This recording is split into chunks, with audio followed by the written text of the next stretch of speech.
Good morning and welcome to Brandenburg News Network. I am Donna Brandenburg, and it is the 11th day of April 2024 today, and welcome to our show. We have this morning, I have Chris Dardzinski on, and he has been on the Lincoln, let me make sure I get this all right. I don't think I've had enough coffee yet. So the Lincoln Park City Council for 3.5 years. And he's also running for office. And so we're going to have him and talk to him because he's written books, many books. And the one that we're going to talk about today, and I have a copy right there, is America 101, How to Fix a City. We've talked a lot lately about people running for office. And as vice chair of the U.S. Taxpayers Party, which is the Constitution Party in the state of Michigan, we have been asking people to please step forward, even if we could fix things and remove all the treasonous people who are, I'm going to be nice, the traitors in office. We have got to have good people to replace them. And this is like calling all honest people, step up. It's your turn. We all have to step up and take an office and get in the game and not have a lot of excuses for why we're too busy to do it or why we're not qualified or anything like this. If you're honest, you're qualified. That's all I have to say, is that honest and true and authentic people, you're qualified right there. We really can help each other learn the process and during. We can learn what we need to do during the process. And there's lots of people that will stand with you and help you. So, and then after Chris, we're having Ralph and Karen on, and we're going to be talking about, and I really feel like God is steering us in this direction a little bit. And it's really amazing how he starts steering you in a direction. He equips you and brings people alongside of you who have either similar visions or who have complementary skills. And that's what I'm absolutely seeing is happening. So we're going to be talking about off-the-grid communications. Let's just say that there's a huge crash and things fall to the ground, flatline, everything. What are you going to do to communicate? So we're going to talk about different strategies for communication. Then tomorrow I have Dr. David Kent on, and we're going to be talking about at-home first aid. So that what we need to do, he'll be talking about how to suture someone if you're stuck somewhere, what you need to know. And so we're gonna have David on repeatedly. He's got a great story, and asking him questions and finding out what do you do if there's no doctors around or you need to improvise a little bit, how to deal with these situations. So we're going to continue to go into a mild prepper course here or answer questions or give people things to think about so that maybe if we do have this huge crash, which I kind of believe we're going to have, because all you have to do is look at the financials and where this is going. The course is already charted on this. I don't see a way out of this without having some severe interruptions in the things we see as normal. So with that said, I'm going to bring Chris in right now, and we're going to talk about how to fix a city. Hey, Chris, how you doing? I'm doing very good. Awesome. Well, thanks for coming on. Chris was at the I'm not even gonna call it a debate, the forum we had this week on the east side of the state there in Dearborn with Dearborn, yeah. Yeah, Dearborn and the presidential candidates. What did you think of it? Well, as always, I'm always hopeful that there will be more people that attend in person, but I don't know how many people were online, so that's good. But I was glad to see the people I did, and I was glad that Randall Terry was actually showed up in person. That matters to me a lot because I've only been a member of the Constitution Party since a little after 2000, around 2021 was when I joined. Before that, I was an independent voter my entire life.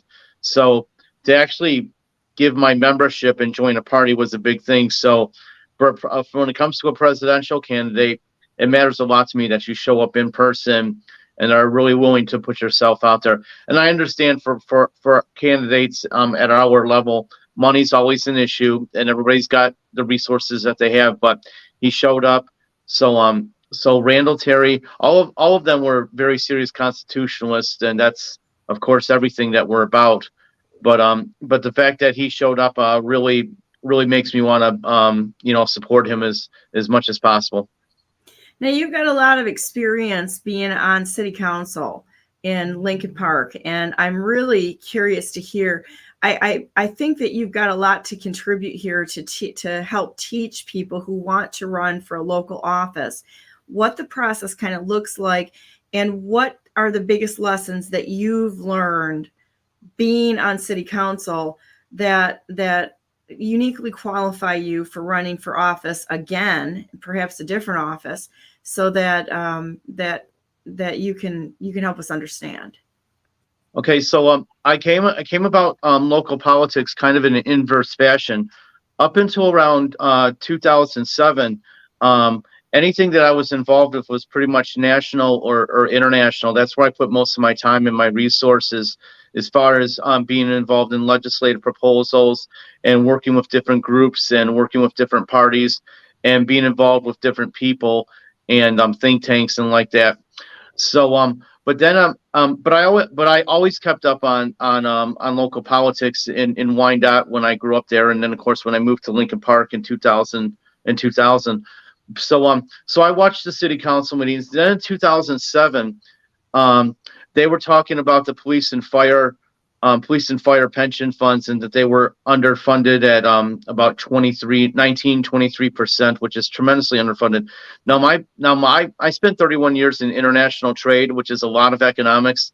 Plus, I've studied economics my entire life, and I've been very involved in just always educating myself on economics. So, plus, I have actual formal training in engineering, and I'm along that line and political science. So I've got a pretty good engineering brain. So when it comes to solving a problem, that's always been my kind of ISO look at things: is what's the best practice?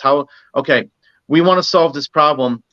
What are the 10 steps we need to solve the problem? What are the resources we need? Now let's go back through and think about that and refine it, and then start. And now that we got this plan, let's just don't all congratulate ourselves that we have a plan. We actually have to work the plan.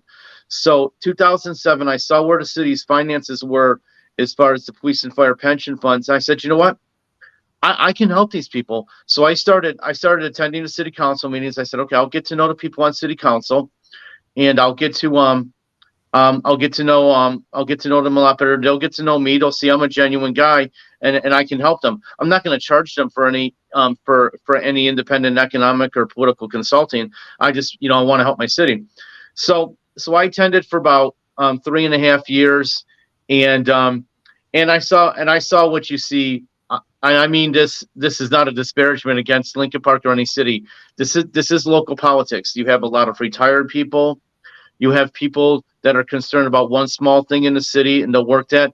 But essentially what you have are part-time local legislative bodies and part-time mayors who honestly do not understand the finances or economics of how a big system like a city works. And a city is a very big system.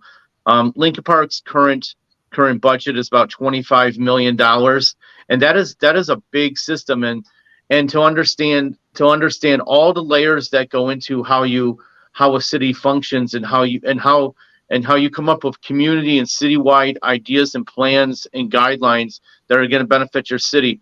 Most people elected to public office don't know that. What they know is, I'm retired, or I've got one thing that I want to be involved in, or somebody in the city asked me to run, and I kind of like these people, so I'm gonna, this will be fun. I'll get involved. Now, every now and then, maybe one person out of the 7 that are elected is genuinely working their butt off to improve the city. And believe me, those people are marginalized, because what you have, and this happens at every single level in government, and it starts right at school boards and city councils. What you have is a good old boys culture, and it's not limited to just boys. Believe me, there's women involved in good old boys culture too.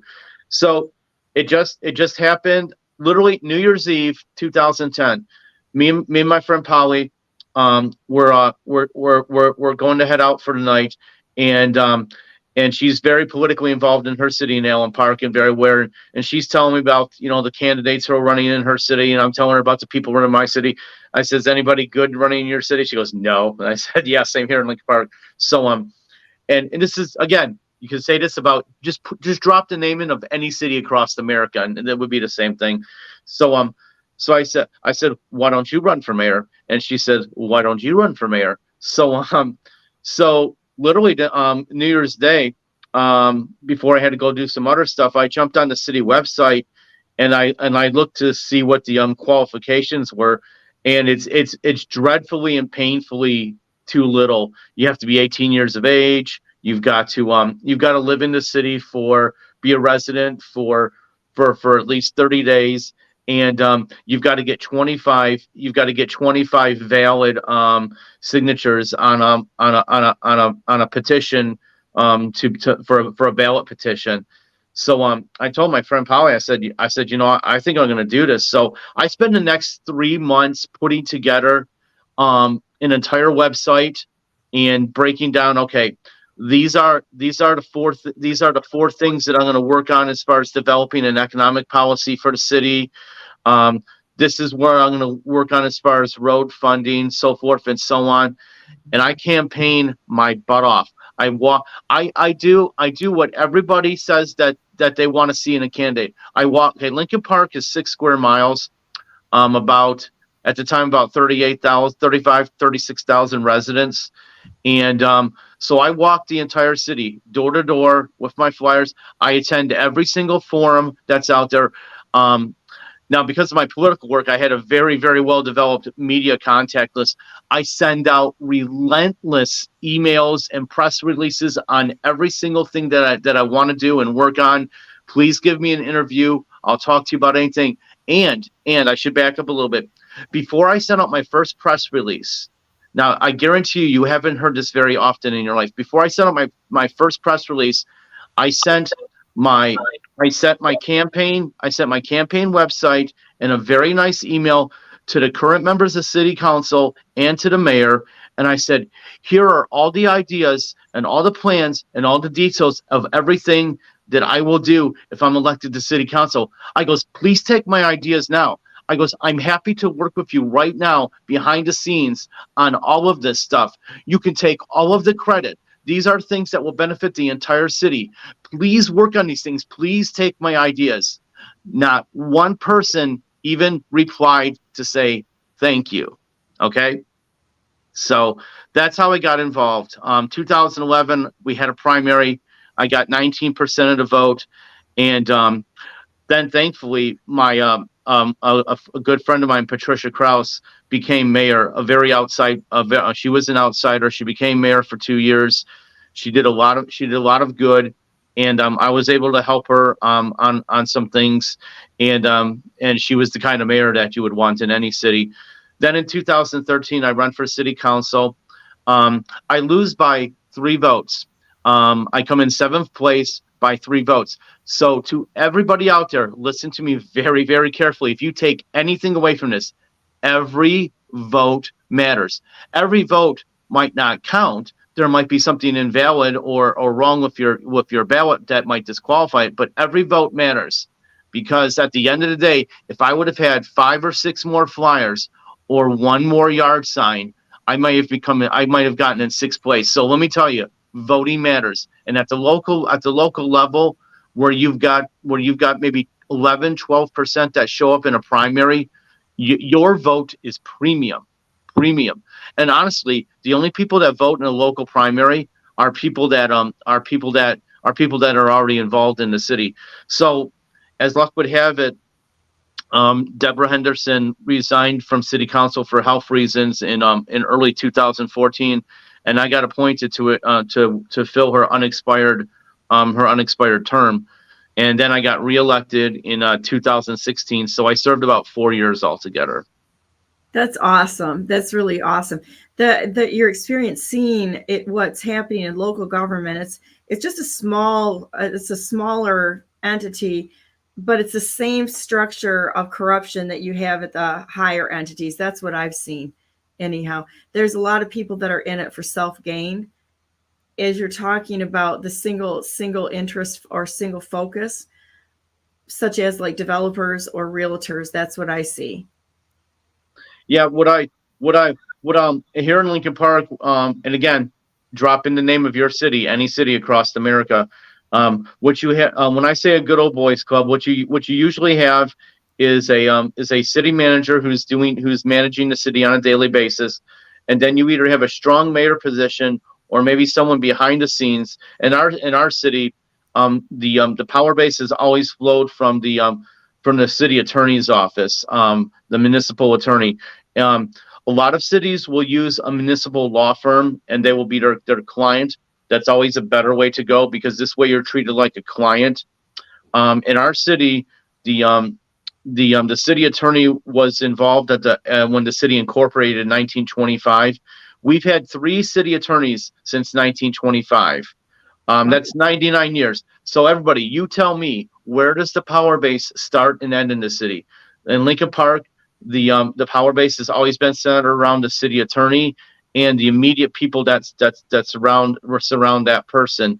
And this would happen in any city. So it's always been that way, and breaking that good old boys culture and getting people to run. Everything you said in the setup was literally what I was going to say. I cannot, for 4 years, I cannot tell you how many times people would stop me on the streets or wherever I was in Lincoln Park or wherever I was in Downriver saying, "Hey, aren't you that guy on city council in Lincoln Park?" I said, "Yeah." And I had my speech down so refined. After a few minutes, I would say, "Hey, you seem like a pretty smart person, and I can tell that you care. Why don't you run for office?" I'm too busy." That's an excuse.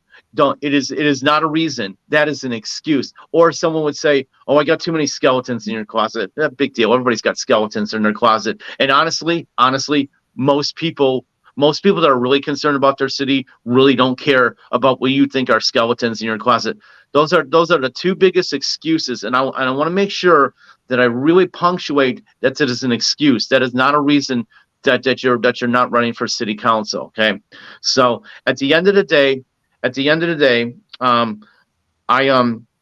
about a month left on city council. I said, I could have written the book before I even got on city council, because I knew what I was going to do on city council. I knew how I was going to do it. I knew the people I had to align myself with. I had all that. I knew who my enemy. Well, I knew most of my enemies at City Hall. You would think in a town of 40,000 that you wouldn't have any enemies, believe me. And you would think that you wouldn't have people that would literally want to destroy your life to protect their very small power base in this very as they're the big fish in this very small pond of Lincoln Park. But let me tell you, it does work like that.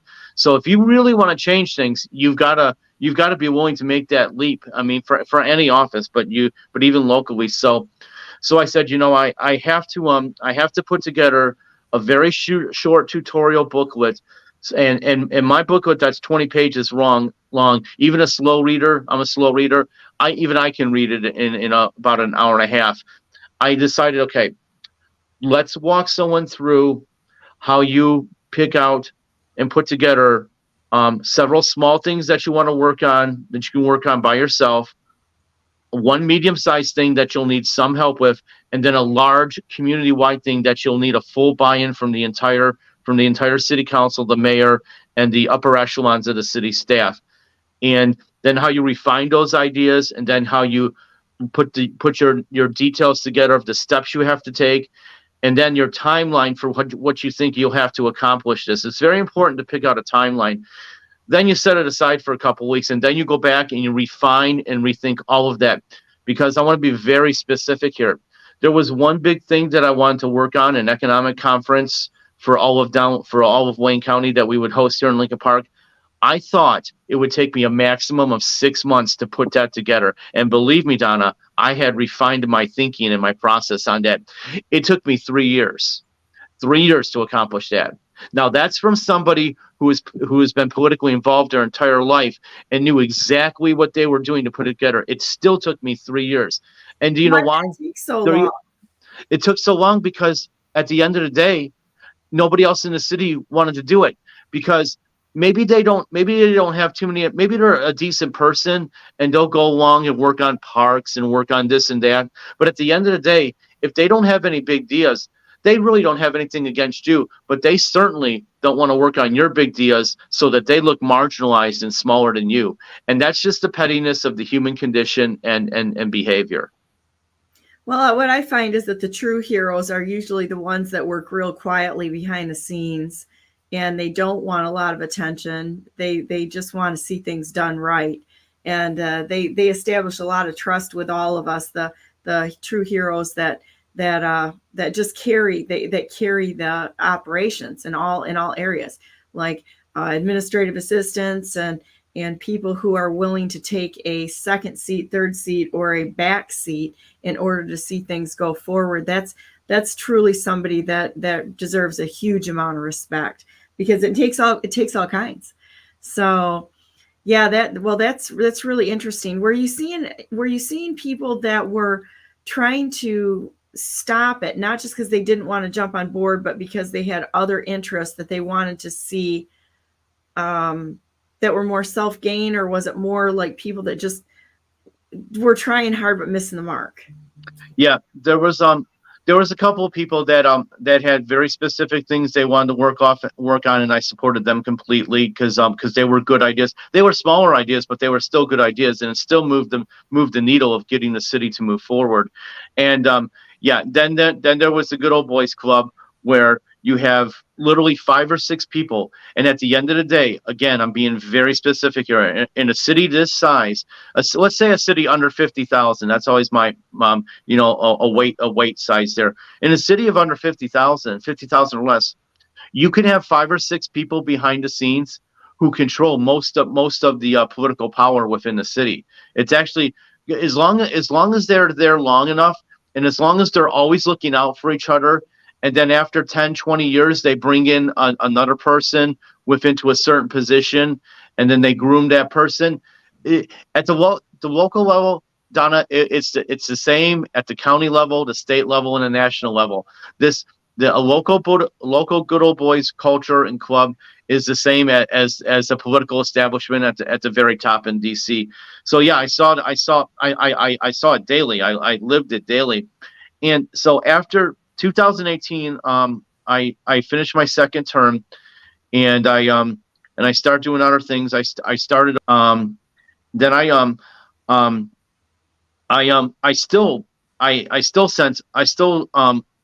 sent my ideas to city council all the time and said, hey, here's something I can help you with. I'll work with you behind the same. And the DDA, the Downtown Development Authority, I still went to all their meetings, and I said, look, let me work on this with you. You guys can have all the credit. I'll help you behind the scenes. I did that constantly. And then I saw again in 2019, I saw that there was nobody that was going to run against our city mayor. I thought, really, again, we're not going to have a primary in this town, and we're not even going to have 2 candidates for mayor. So in 2016 and in 2018, our city mayor ran unopposed because he was part of the Good Old Boys culture, but more importantly, because nobody just even wanted to get 25 valid signatures and put their name on the ballot. I thought, okay, I mean, this is how a Good Old Boys culture goes when people are that apathetic that they won't even put their name on the ballot. So in 2019, I said, okay, I'm going to run for mayor again. I'm going to do this because, and simply because our mayor is running unopposed. Our mayor at the time, I mean, he was just a standard mayor. I didn't have anything against him. I didn't have anything for him. You can't run unopposed. So I got 40% of the vote just because I put my name in. And wow. Again, when I sent out my first press release to run for mayor again, I sent my entire new website, all my ideas, all 26 ideas. I sent them to the city mayor and to the city council. I says, please take all my ideas, please work them, please use them. I said, I will help you behind the scenes. You can have all the credit. But here's the thing, all my ideas and all my plans for the city, they involved one thing, work. The big word, work. They involved a lot of work. None of it was well, there were a few ideas that were actually kind of complicated that needed to be worked on a sophisticated level, but most of it just involved getting together enough people to work the plan. It's not physics. It's not figuring out the space-time continuum. It's working on the economics of a 6 square mile city. It really is not complicated. So, so after 2020, that's when oh wait, and that period I had in 2019, I briefly considered running for the Wayne County Commission, and I met with Mark Sosnowski, our committee chairman here in Wayne County, and I met him for the first time. Then literally that week, my dad died, and so Sorry. yes, thank you. So you know, your entire life changes and everything. So I had set aside that, but then I ran for mayor in 2020. Then a few weeks after the election in 2020, I said this can't change. This can't go on like this. This has. The dynamic here is kind of, so I called Mark Sosnowski again. I didn't even know if he would remember me because we only met the one time, you know. And I said, Mark, I'm in. I said, I'll run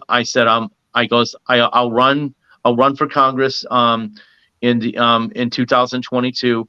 I said, I'll join this party. I started attending the state central committee meetings, and you know, for me personally, when I join a party, I mean, all of you are patriots. All of you tremendously understand the Constitution very well. You're all Christians, and you're warriors for Jesus Christ on a daily basis. All of that matters to me. But what I was really concerned about is, are these good people that are going to have my back if I dive into this race? And am I going to like these people enough? Now, all that's very important to me because I never joined a party before. So I joined, and now I'm in 100%. I'll run in 2020. I ran in 2022. I'm going to run again. I'm going to run again this year. I'm working on my campaign paperwork now. So for everybody that hears this podcast, let me kind of encapsulate this one little thing here. If you have one good idea, I used to make it 3, but I'm a desperate man now politically. If you have one good idea that you absolutely positively know that you can work on, and you know the resources that you're going to need, and you know the relationships you're going to have to build, and you know that you can accomplish this. If that's an idea for a school board level, local, county, state, or federal, whatever it is, you can't sit on the sidelines. Donna, what you said was absolutely right. In governments from school board and local all the way up to federal, and all these governments that we have here in America, if good people aren't in office, the only thing that's left to be in office are people who are bad, and people who, quite frankly, have evil tendencies, and people that just want to accumulate money and power and control for themselves, because those people will run for office because they know that being in a public office at any level is a way for them to get the kind of connections and to have the kind of influence so that they can gain power and control and money. And that's why they do it. And so anytime that one of these bad people resigns and is gone, a good person has to be there to replace them, because this is how we move the needle in America and get the entire nation back to a constitutional limited republic. You have to have good people that are in these offices, because now you have one less bad person and you have a good person, and then you get more, and then you get more. And this is the way it works. It is a matter of hydraulics. Take it from an engineering guy. It is a matter of hydraulics. And once you get more enough good people involved, they're not marginalized anymore. Now they are in control, and they're looking at, okay, how do we get as much government out of people's lives and let people run their own lives? And all these governments, they do only what they're supposed to do at their level as far as being a government. And 95% of this is local. 95% of all the problems we need to solve politically in America, it's a matter of math. 95% of our governments are local. So that is where 95% of people need to place their attention if they're going to get involved. And people can do it. Well, and I think that there's sometimes people see it as an overwhelming thing to do, and people such as myself never wanted a career in politics. You don't have to have a career in politics. You just need to step up and say, I'm going to go in and we're going to get this thing under control. And then I go back to my life. And I mean, that's what the founding fathers did. They didn't plan on being in politics forever. They had farms, they had businesses and such.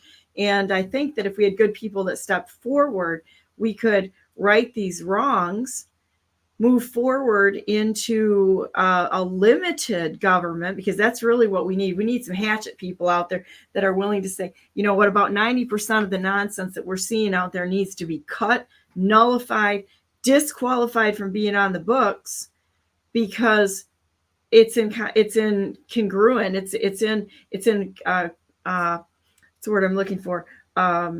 It's in Conflict.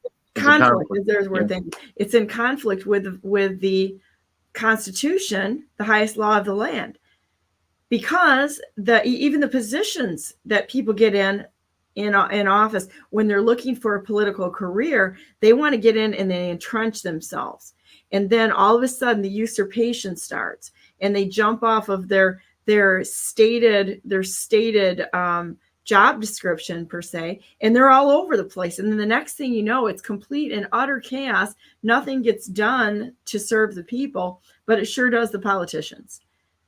So yeah, this is exactly the way it works. And when I maybe I watch a little too much C-SPAN, but I see all these elected officials. They've been there 10 terms, and they're talking about this and talking about that, and they're self-congratulatory.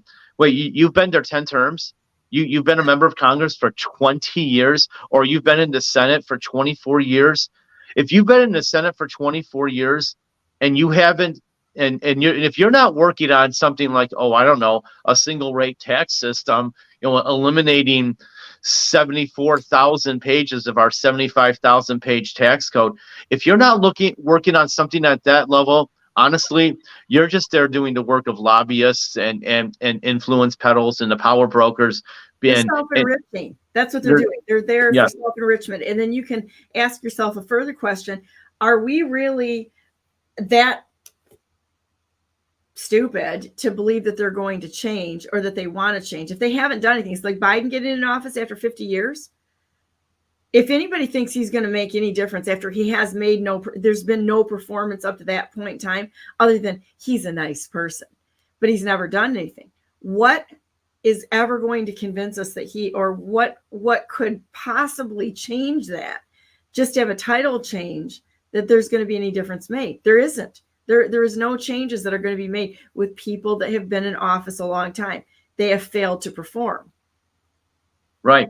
And if they're never challenged, and if good candidates never step forward, then they'll just keep on failing to perform, and they'll just get rewarded. Because at the end of the day, what they're doing is they understand their place within the establishment, and I'm going along. I'm part of the establishment at this level, and as long as I continue to have the back of everybody around me, they will have my back. We're all going to increase our power. We're all going to stay within our insulated political culture. We're all going to be rewarded. And the most important thing is you just do nothing, or as little as possible. And I look at how many laws and how big the laws are. From 1993 to 2005, I went to Washington, D.C. 6 times of my own accord. I put together my own legislative proposals. Most of this was working on fiat money and getting us back to a gold standard, but I also brought other legislative proposals with me as well. I used my own money, my own vacation time, and for 6 times during those 12 years, I was there on the ground. And so everybody, again, listen to me, because this is a very, very clear, crystallized point here.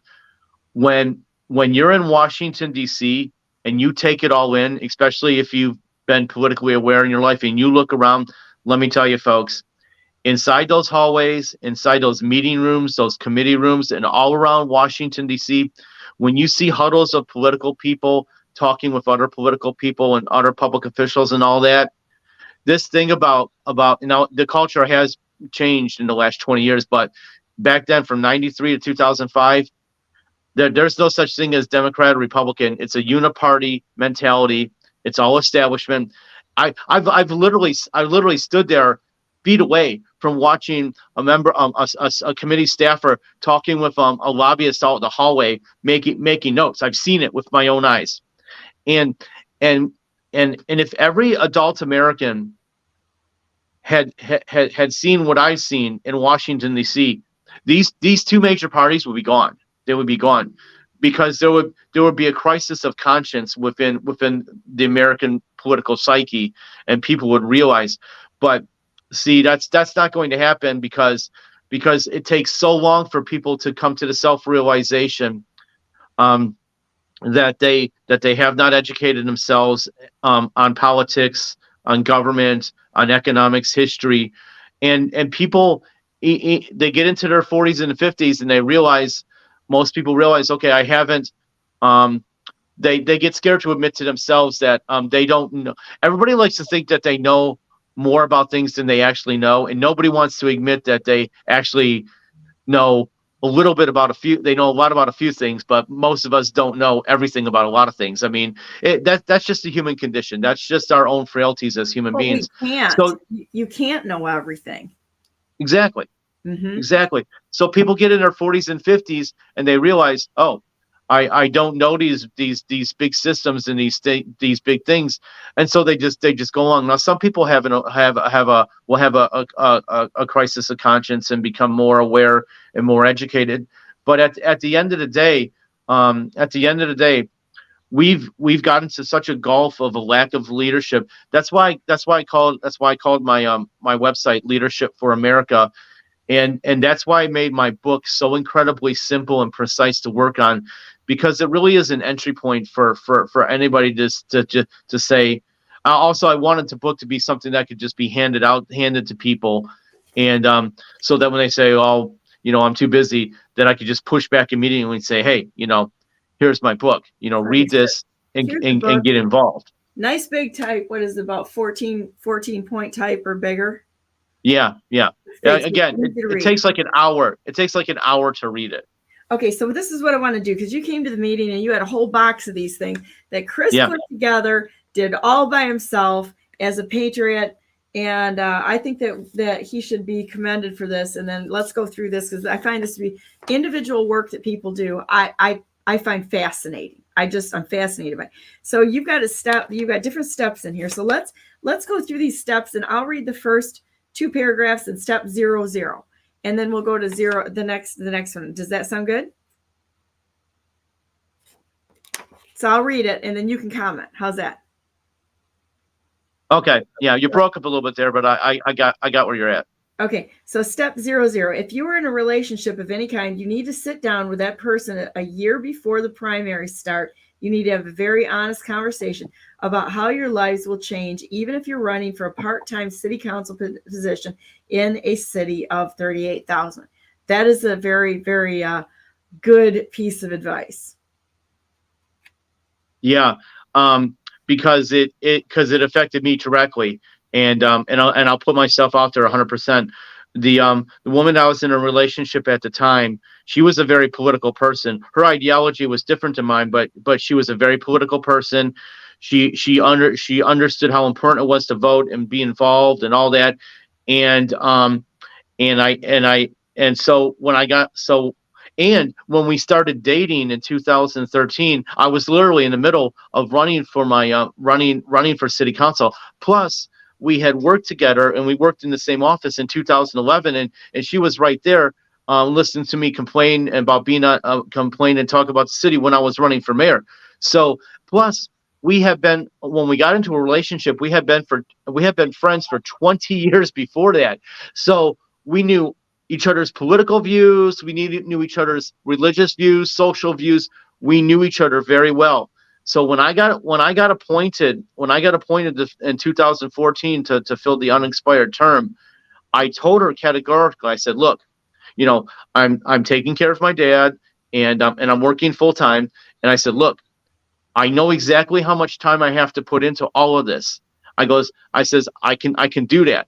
I said, I know I can physically do everything I need, put the time into it. I know what it's going to take and all that. I said, this is going to be our lifestyle. This is the way it's going to be. And it's not going to be all, oh, we're going to get invited to these nice little parties in the city and, you know, and all that and like that. So I thought she was completely on board. I really did. And I'm telling you, she wasn't. And it really affected everything. So folks, believe me when I tell you, take it from a guy who's been on the other side of the fence. I'm bearing my heart to you here.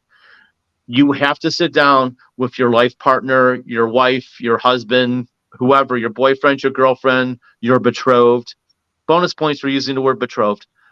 You have to sit down with that person if you truly love them and they love you, and they have to have 100% buy-in, because if they don't, it will affect your relationship, because you'll be doing exactly what you said you're going to do, and they'll be thinking that you're ignoring them when you're not. You're just doing exactly and you need that person. You need that person to be your confidant. You need them to be your advisor. You need them to pick you up 1,000 times. You need them to be honest with you when you're doing something, when you're off track, and they'll shake you up and say, hey, get back on track. You know, you need that person to be your cheerleader. You need that person to be around town when your name is being dragged through the streets of the city for because you're a good person. Only because you're a good person. You need that person to be a warrior out there and telling people to stop. That's what you need. You need that at every level, because local politics is dirty. It is dirty, dirty, dirty. I've lived it. Yeah, I think that's a good piece of advice, because definitely things pop up and you have to adapt and adjust when you're running. So there's events that pop up, there's people that need help. It's a service industry. So it's not like something that you jump into and it's like you go right down the list. There's down the list, and then somebody pops up here that needs help, and somebody pops up here that needs help. So you're kind of like all over the place. And you also have to prioritize a little bit too, as getting in and saying, what are the strategies I think that we're going to employ in order to have some time together and keep our relationship strong. So but it's got to be very honest. Yeah, that I have a part of that in the booklet too about that, and it's true. This happened to us all the time. If you're going out to dinner, and it is this simple. If you're going out to dinner in your city when you're a public official and you're with your wife or your girlfriend or whatever, and everything, people are going to come up to you and they're going to interrupt you. They won't give a damn that your meal is getting cold and everything, and they'll talk to you for 5-6 minutes, and and I swear to God, they'll say this or to you. An hour. Yeah, or not exactly, or an hour, and they'll say, "Hey, I just wanted to say that real quick. I don't want to interrupt your meal. Thanks," and they'll leave. Well, you did interrupt my meal, and my food is cold now, and now I've got a very, very angry girlfriend, and all that. So if you have the kind of relationship, and almost all relationships are this way, you have to have your time between you two. And if your thing is as simple, I think this was the example I used. If your thing is as simple that once a week or once a month that you guys just go to the movies and go to dinner, make sure you pick a restaurant that's outside your city where nobody knows you and nobody gives a damn about you, so that you can sit there and be with just the person that you're in a relationship with, and your time and attention is devoted completely to them. It'll strengthen you, it'll heal you, and it'll save your relationship. Trust me, I've been there. I know precisely what I'm talking about here. So yeah, I think that's really good advice. Okay, step one: all cities have some version of a good old boys club. You need to be careful and completely identify who they are, how many there are, and what their strong points are. I think too, what are they gaining? The Good Old Boys Network, they're always in it for gain. Take Goshen, for example, and what happened up there in Mecosta County with the people on the board who own property that were getting paid huge amount of money for their properties that they had up next to this invasion by Goshen up there. Yeah. So what do they have to gain? Yeah. Developers, realtors, they have a lot to gain. Yeah, I was actually, Donna, it takes a lot to surprise me politically. In fact, you really can't surprise me politically. I was actually astonished at how much money those people were getting. I was like, wow, this is just the state level. These people are getting multiple millions of dollars. I thought, wow, that is a lot of slush money being pushed around up there. Tremendous. And I want you to go back to a point that you said that Lincoln Park is a 6 square mile city and it has a budget of $24 million. Yeah. This is, I mean, put this into perspective, people. How much money these cities have. I know personally that we had an overage because I was listening. I was next to somebody in a restaurant that was having a conversation on it.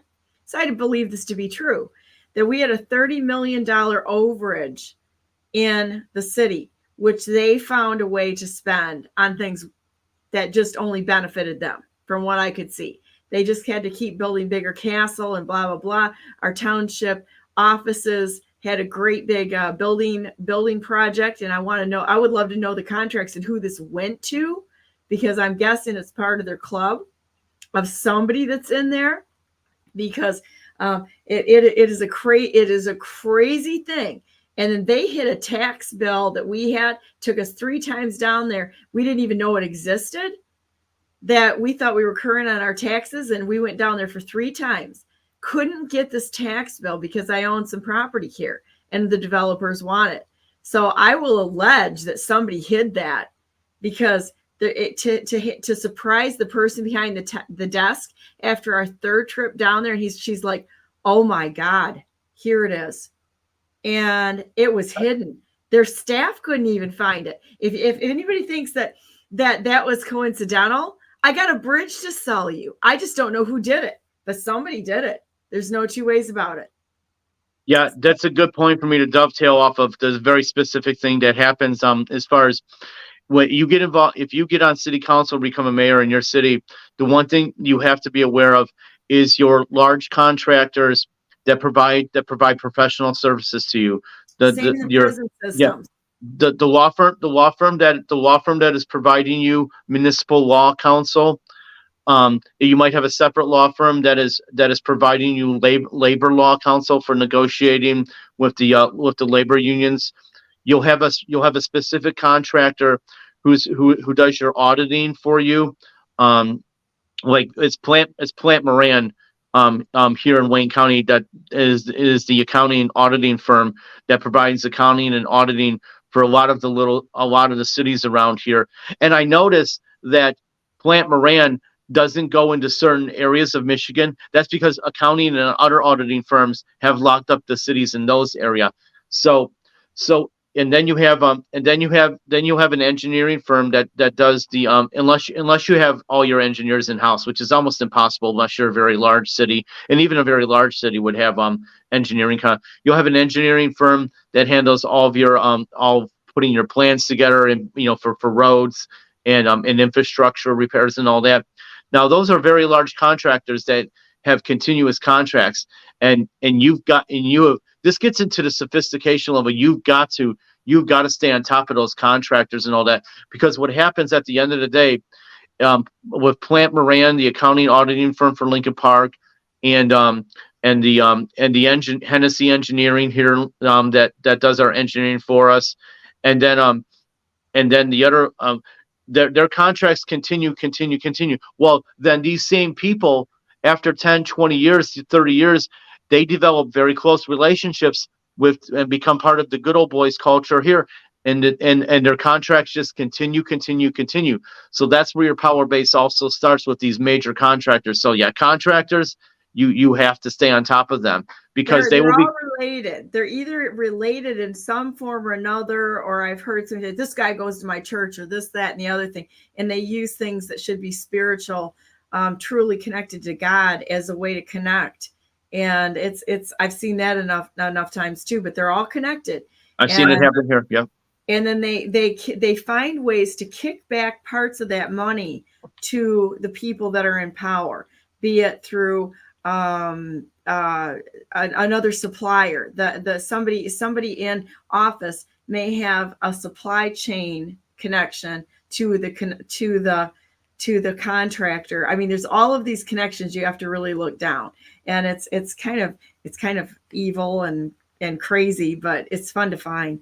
Okay, In Wayne County, I'll give you a specific example. Okay, we have 1.8 million people, 2 million around in Wayne County, and in Wayne County, when it comes to infrastructure, the real value of the contract is the maintenance part of the contract, that we will do maintenance on this road for 5 years or 10 years after we've built it.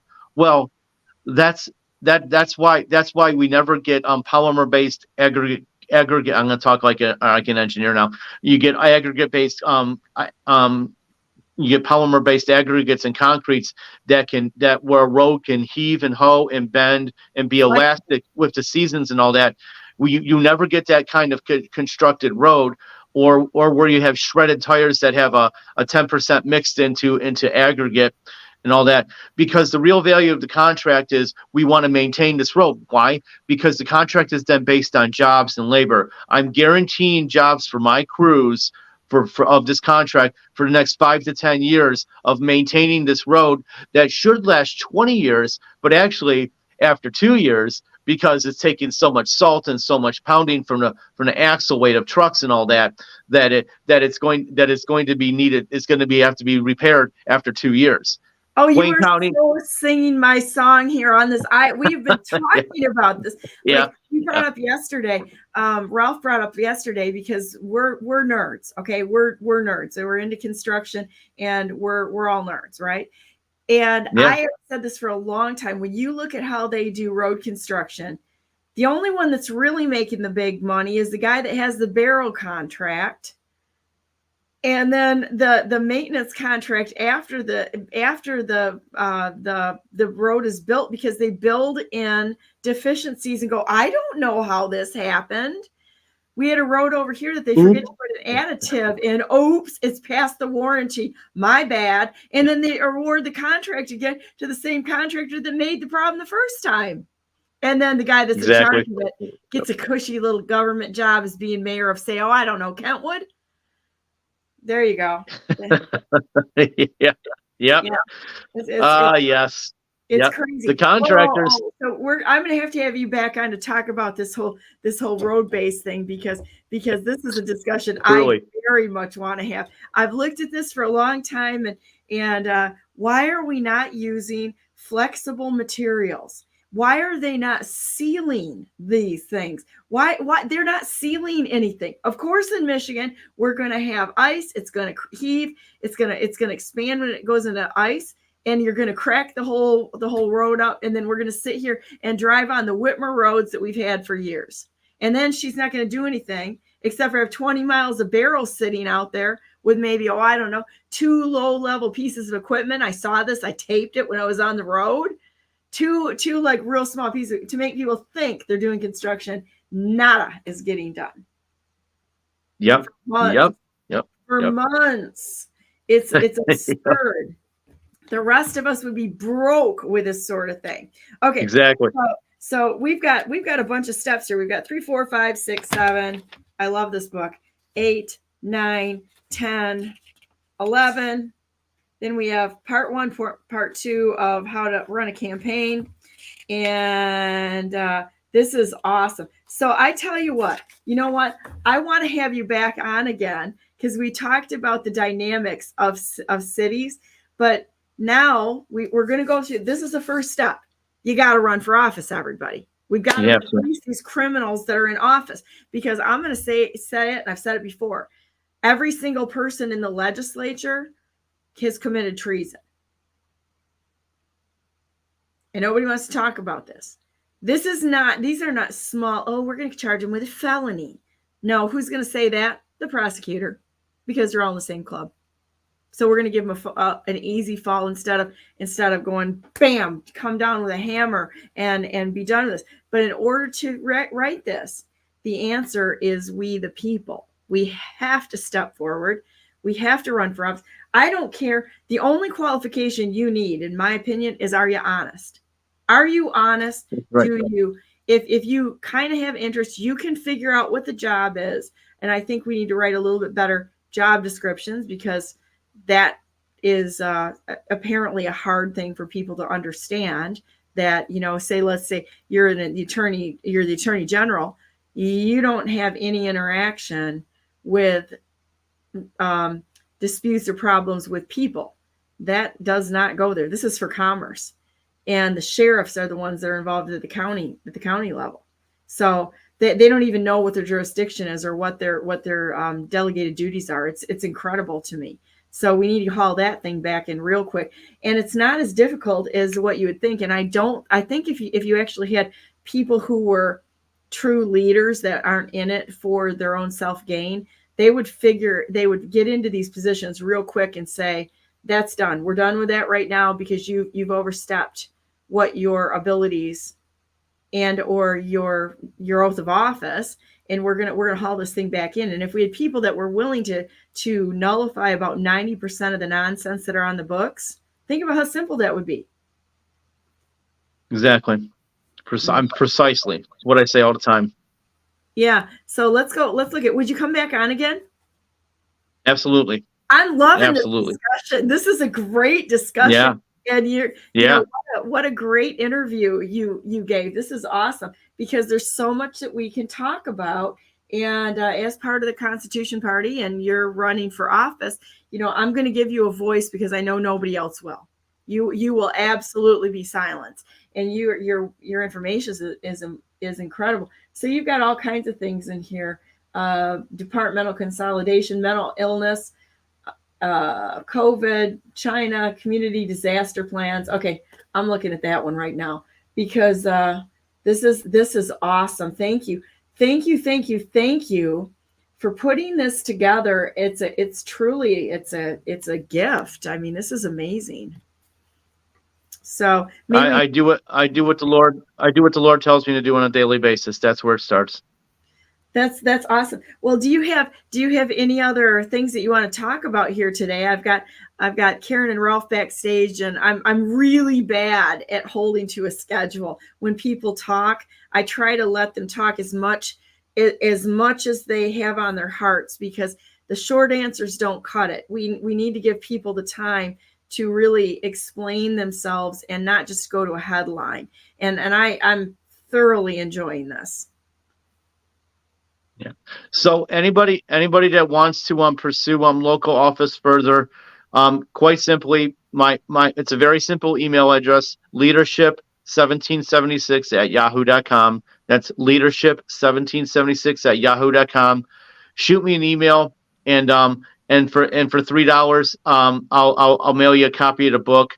So or if you want to discuss anything, and my phone number will be there. Anybody that runs for local office, I'll help you with your campaign. I will bounce off. You can run your ideas by me. I will help you think through it.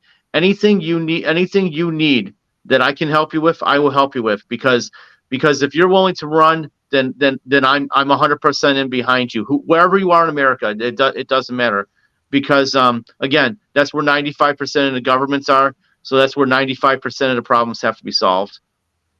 Well, this is just extraordinary, and I sure appreciate you coming on today, Chris. This is very insightful in the way that local governments work. We need to understand that. We need to understand the problem in order to address it and find ways around it. I was looking at your posters in the background too. You've got Star Wars posters up. Are you a Star Wars fan? Yeah, I'm pretty much your standard sci-fi geek. Yeah.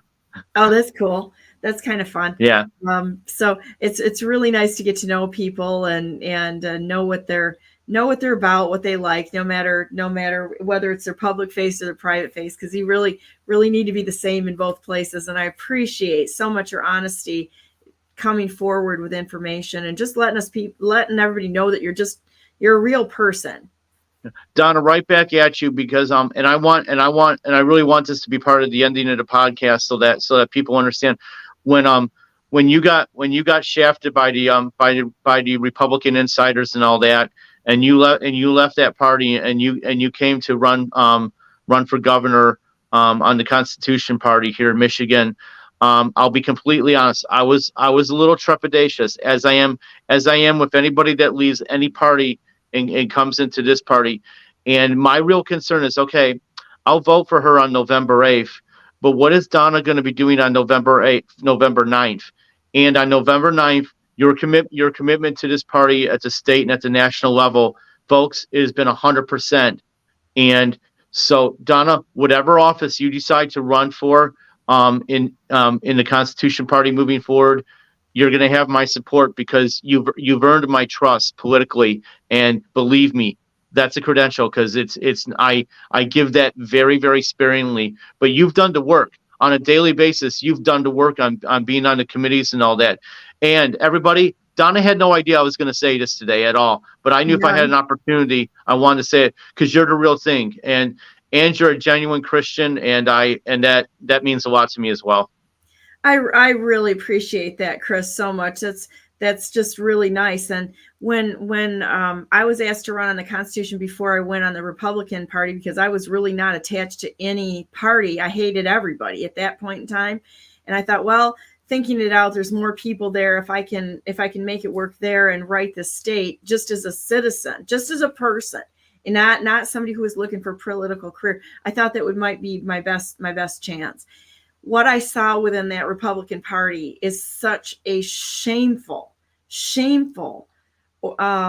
display of non-patriotism. It's incredible. And it was really a gift from God that they were all involved in this to make sure that the only true outsider that was there was kicked off, because I won by losing, honestly. And so the Constitution Party was, several people said, come and run with us. We need a strong candidate that can run. And I'm like, when I give my word to someone, my word is as good as a contract, and a signed contract. And I believe we should all have that kind of integrity. So when the party went forward, and I'm like, okay, we're going to see. And there was someone who committed a felony that is still concerning to me, but not in the party. And I said, we clean this party out, or I'll burn it right to the ground, because I'm not going to play ball with people that don't uphold the law, or even include people that are doing that. We can't have that.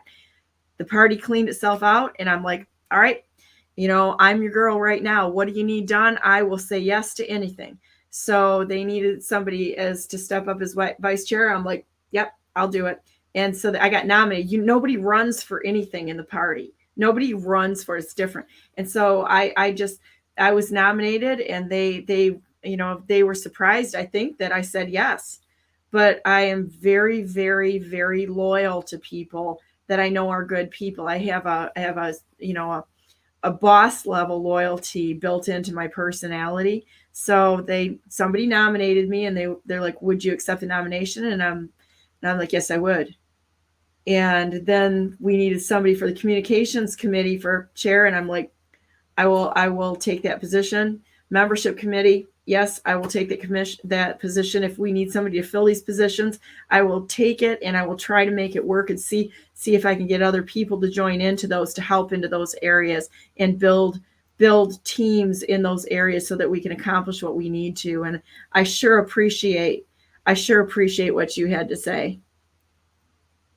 Well, you do the work, and that's what, when you get involved, it's about doing the work. That's how we accomplish all this stuff. So again, everybody out there, it's a very simple email, leadership1776@yahoo.com. Just shoot me an email, and I'll get you a copy of the book for a few dollars. Would you like to put your phone number out there? I put my phone number out there all the time. Yeah. 313-550-8922.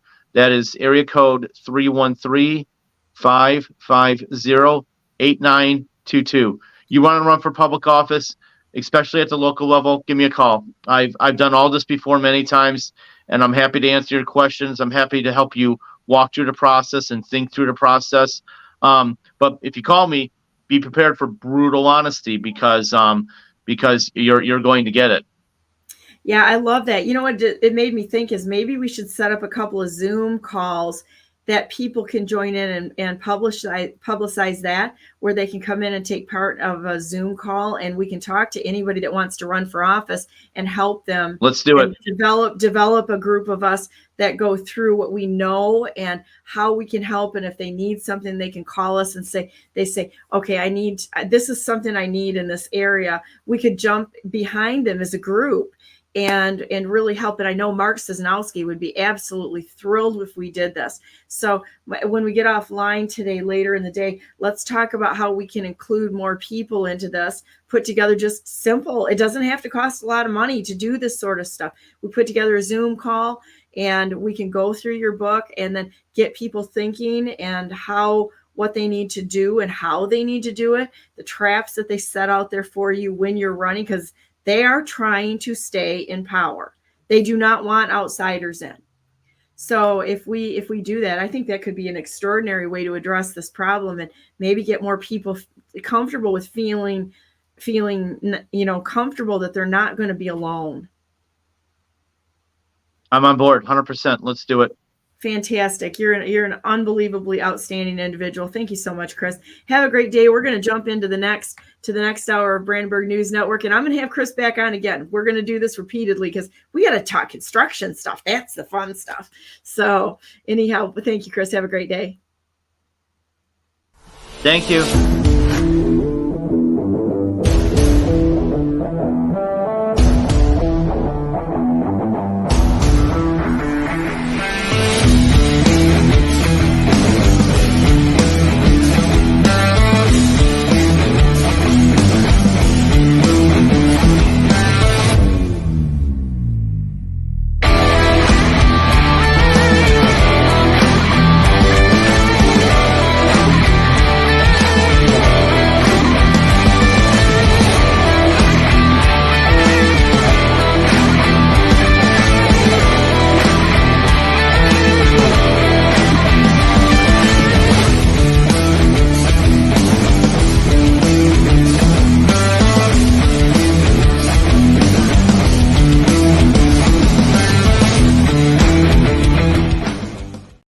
Good morning and welcome to Brandenburg News Network. I am Donna Brandenburg, and it's the second hour of our show, April 11th, 2024. Welcome to our show, and thank you so much for joining us today. Wasn't Chris amazing? That was such a pleasure to meet somebody who has worked his way on the ground into a city council, actually understands the workings within it, and is kind of like, not real happy with the way things are run in politics, and is honest enough to tell the truth. I'm going to bring in my next guest, Ralph, the IT guy, and Karen, the Riveter. Thanks for coming on today, guys. You guys are amazing too. Just regular people. We don't need any rock stars. We need regular people who are willing to step up and do something to help. So today we're going to talk about, I just put it out there because I had a short conversation with Ralph and a little bit of one with Karen, who is starting to feel better after, and I appreciate coming on today, about communications, off the grid communications. And we're going to do some prepper things because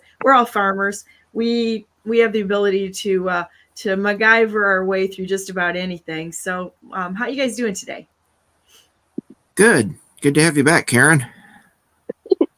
Yeah, I can't stay away. It's too much fun. And I miss my friends. And we really are friends. I don't throw that term around lightly, but I'm going to tell you what, I just love both of you so much. And it's really nice to be able to stand with and have friends that, on my last day, and, I know you guys will be there, and I would be there for you on your last day, no matter what it was. And we would look at each other and say, this has been a great ride. Time to go home to Papa. I'll have the cookies baking for you when you guys get up here, Welcome home. I want to say something about what you just said. You were talking about learning to MacGyver. Yes. I just had a conversation with my husband not long ago. I said, when you have a homestead, if you want to call it that, we weren't the originals here, but we're trying to do things in a homesteading way of doing things. And you learn how to MacGyver is a good way to put it. You learn how to solve all kinds of problems that you may never have thought of before or come across. You learn how to use things in a different way, upcycle, you might say, recycle. And I think every kid should have that in their life. It's something that gets missed out on and everything is handed to you or you just buy it off of a shelf. It's a intellectual aspect of things, and maybe homeschoolers have a closer connection to that too, that I think is great. When you raise your own animals and all the things that come with that, there is an intellect and a common sense that comes with that. So with you saying that, I just brought up something that I think is fun. When I grew up, my mom always had these books around called Pack of Fun books. And what they were is they were here. I'm going to go ahead. I just found this. I just put this up here. This is not planned. We don't plan anything here. Planning is for noobs. And so let's look at this. But what that would be, and I just like comb through these things all day long, right? Looking for what you could do with ideas. And so here you go. We've got all kinds of things out here. We've got 75 recycled art projects. Looking at things differently. How can you reuse, recycle, make something fun? And when you do that with kids, they learn to look at objects not as the end object, but as building blocks for making something new. I think that's an extraordinary ability to have. And when kids are little, they're learning ways to think. Now, I homeschooled my kids, so my kids were constantly challenged to build things or do things differently, and there's a skill set there that goes along with it. So anyhow, look at this one. I just pulled this up. I mean, that was literally a type it in while we're talking on the fly. I turned it into a Jonathan Brader run our election scenario right there and just brought it up off the side. But I mean, this is something that's great. So we know what I'm working on right now. I don't like my horse feeders. You just created a new phrase. You just created a new phrase. You braided it, but you made it a positive thing. That's so funny. So we've got MacGyvering, and I'm going to turn Jonathan Brader into a verb here. We're going to braider things, okay? So that's like whenever you hear me say we're gonna braider things, it's making things up on the fly, pulling it out of our behind. Well, I suppose not knowing what we're doing, no rules, the proper way to do it. I suppose that should only really be the correct term for it if there's a proper way to do it that you're disregarding.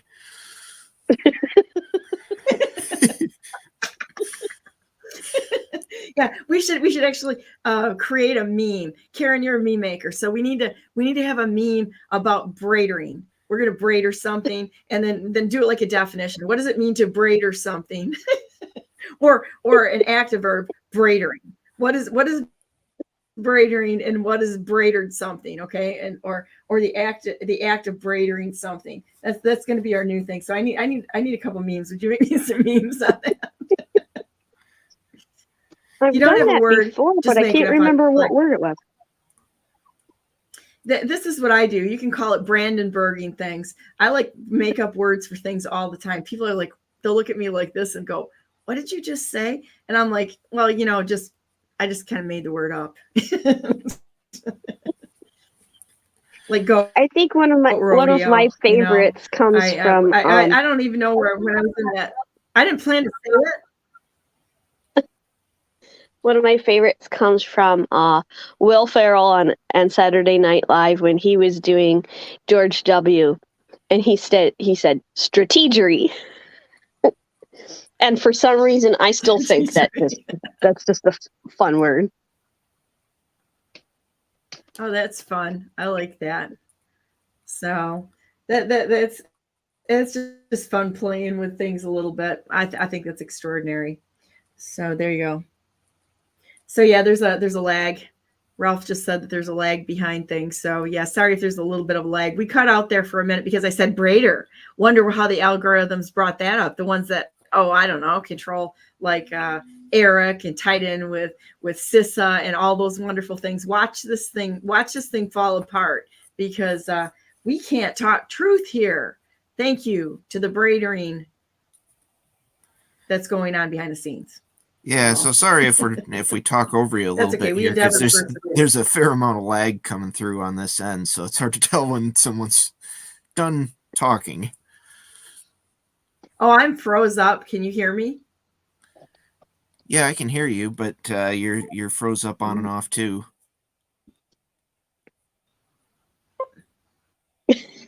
And now she's gone.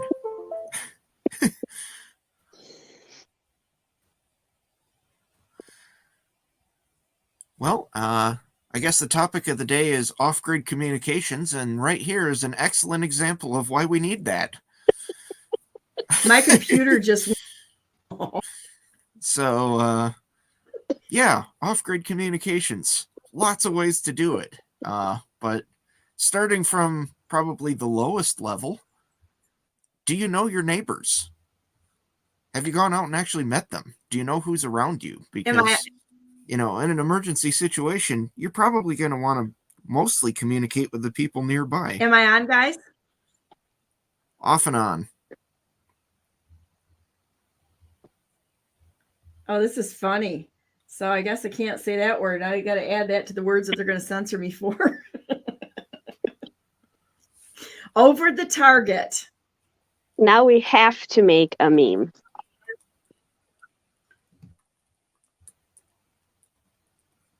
Oh, she's frozen hilarious. again.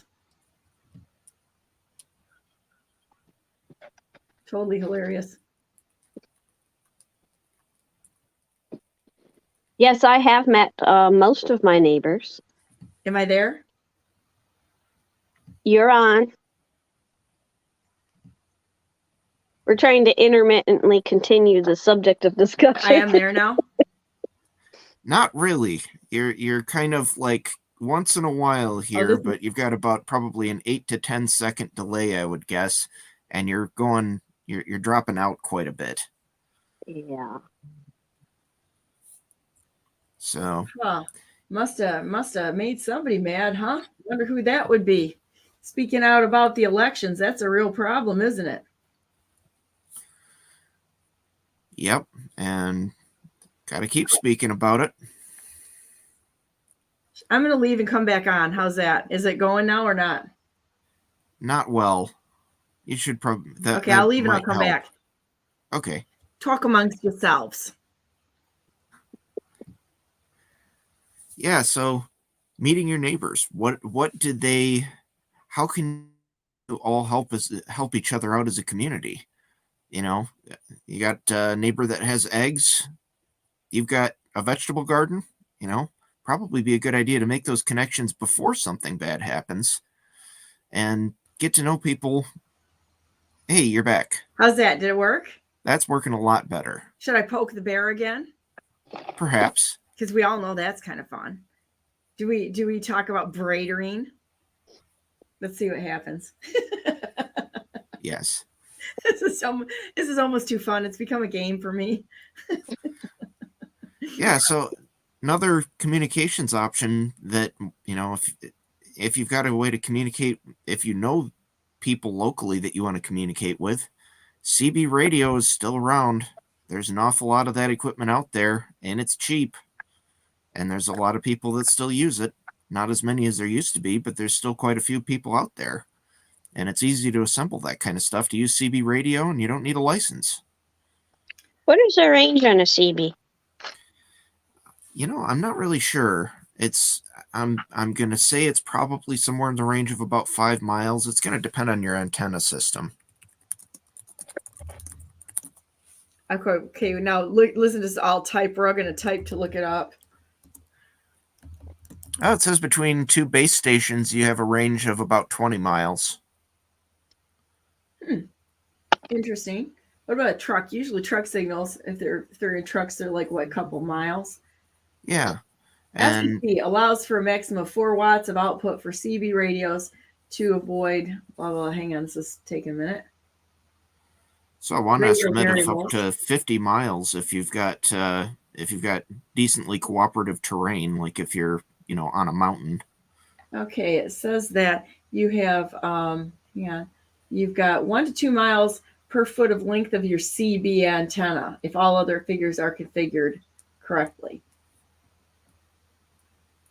Maximum So range can reach 15 miles.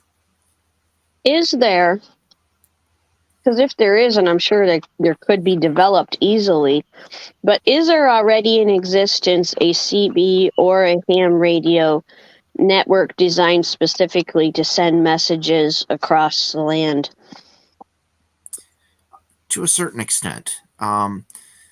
With most of that, okay, so this is going to get into a little bit of technicality on ham, but for ham radio, you're not supposed to use it for broadcast communications, where you're just sending a general message out to anybody.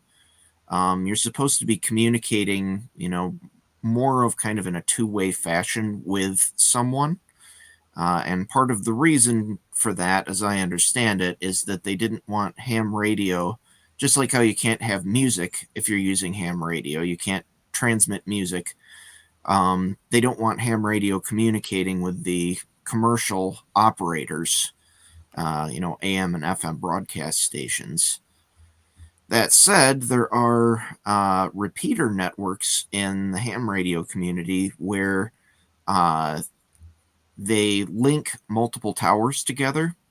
So you can talk, you talk to your local tower, it relays to another tower somewhere else in the state and transmits out from there. So you can talk to people at a very great distance using short-range radios. Even with a technician license, you can do that. It is somewhat dependent on the repeater network's infrastructure staying up. But on the other hand, you've also got a whole bunch of dedicated hams trying their hardest to make sure that that communication system stays up.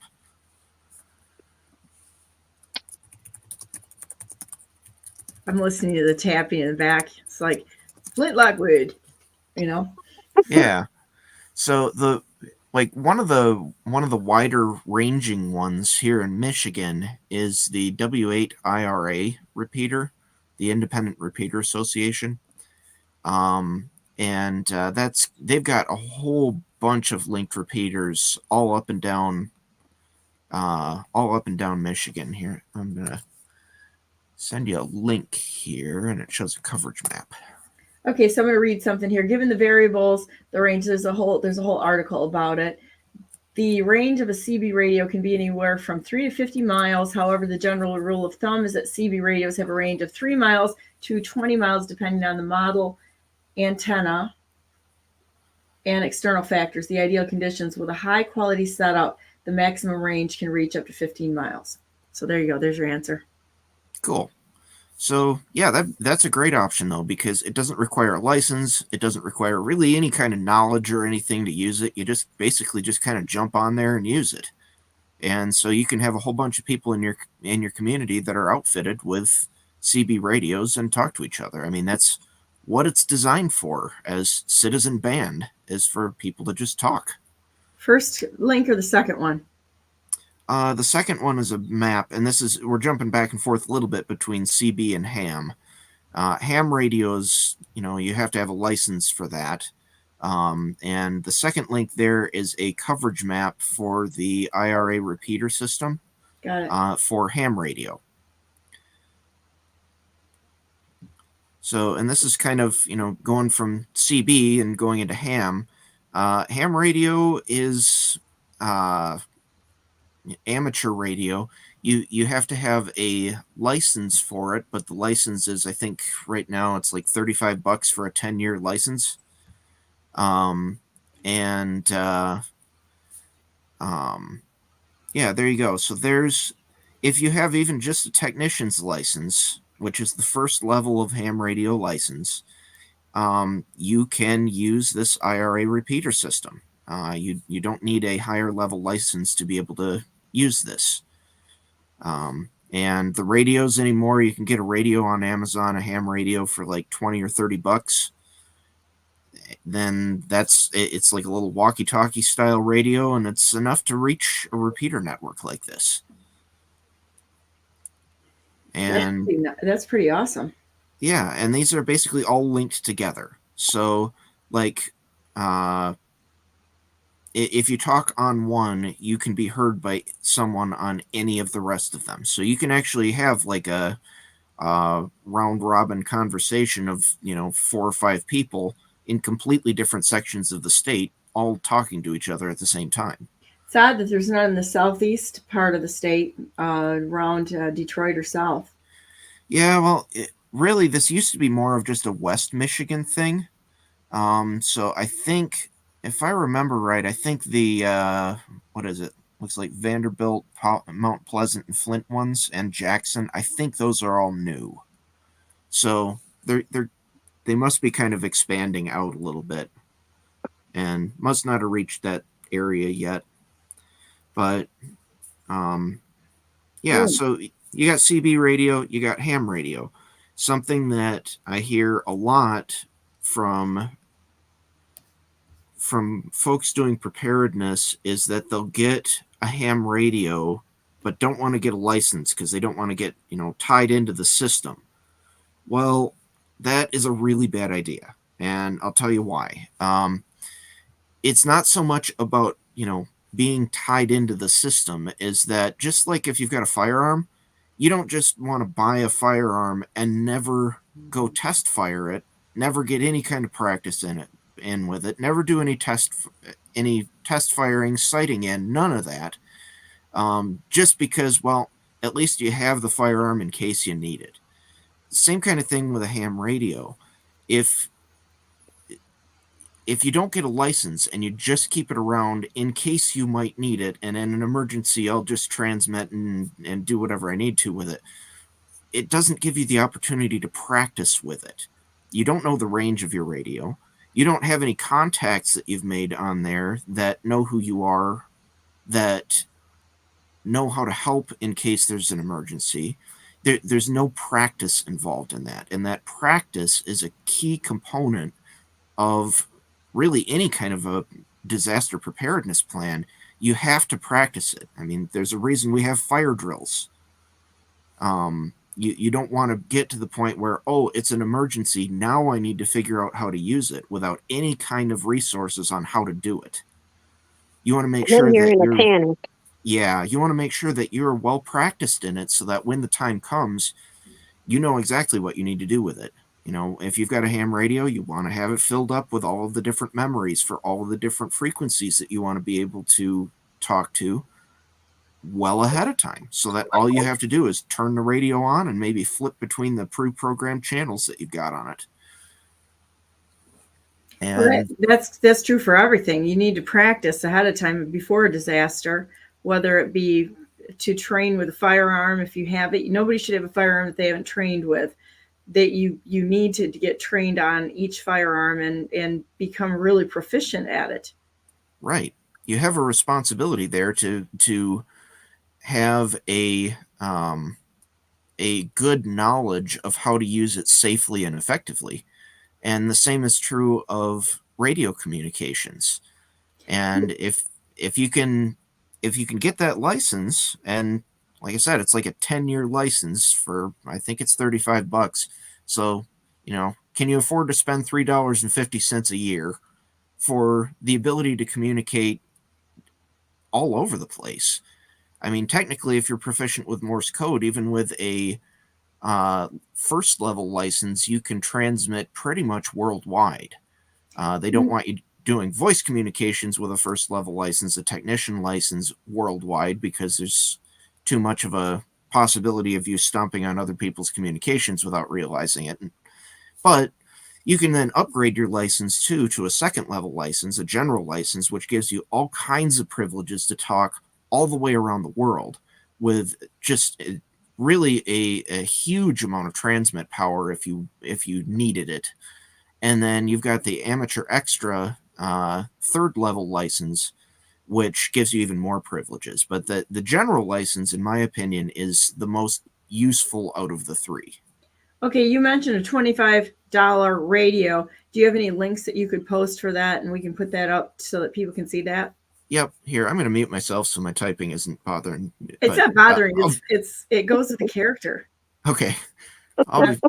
Yeah. Let me go find a couple of them then. That's cool. I'm going to read some of the things in the chat here a minute. Charlotte says, yes, people have the attitude, even neighbors, that want to suck the joy out of you. Yeah, they do. This is going back to when Chris was on. Yes, and out to kill capitalism. You have to be a big company or give kickbacks to the political monster. I think Whitmer achieved it with her union deals, healthcare companies, and her dealings with NGOs like China and HAIS. Morning, Lab. Maybe we should get Representative Heisinga's John James, Mulliner, Wahlberg, Rashida Tlaib, and Stabenow, Joey Andrews, and Tate. The list is too long on the show, and ask them why. Hey, what do you know about Bill Heisinga? I would like to throw that out there. Anybody want to weigh in on this? Because I've got a few questions here, and I would very much like to go down that little rabbit hole. Maybe get the school board on and see what kickbacks they're getting from CRT and LGBTQ cults also. I heard that there's a couple of them, at least one locally, that got a $25,000 payment to keep the masks in place. Can't confirm. I didn't see the receipts, but seems to be from a good source. Hey, Tom, how you doing? That's why I keep learning from Tom. Charlotte says, judges, golf games is more than a game. And the quality of supplies are cheap. You get what you pay for, as they say.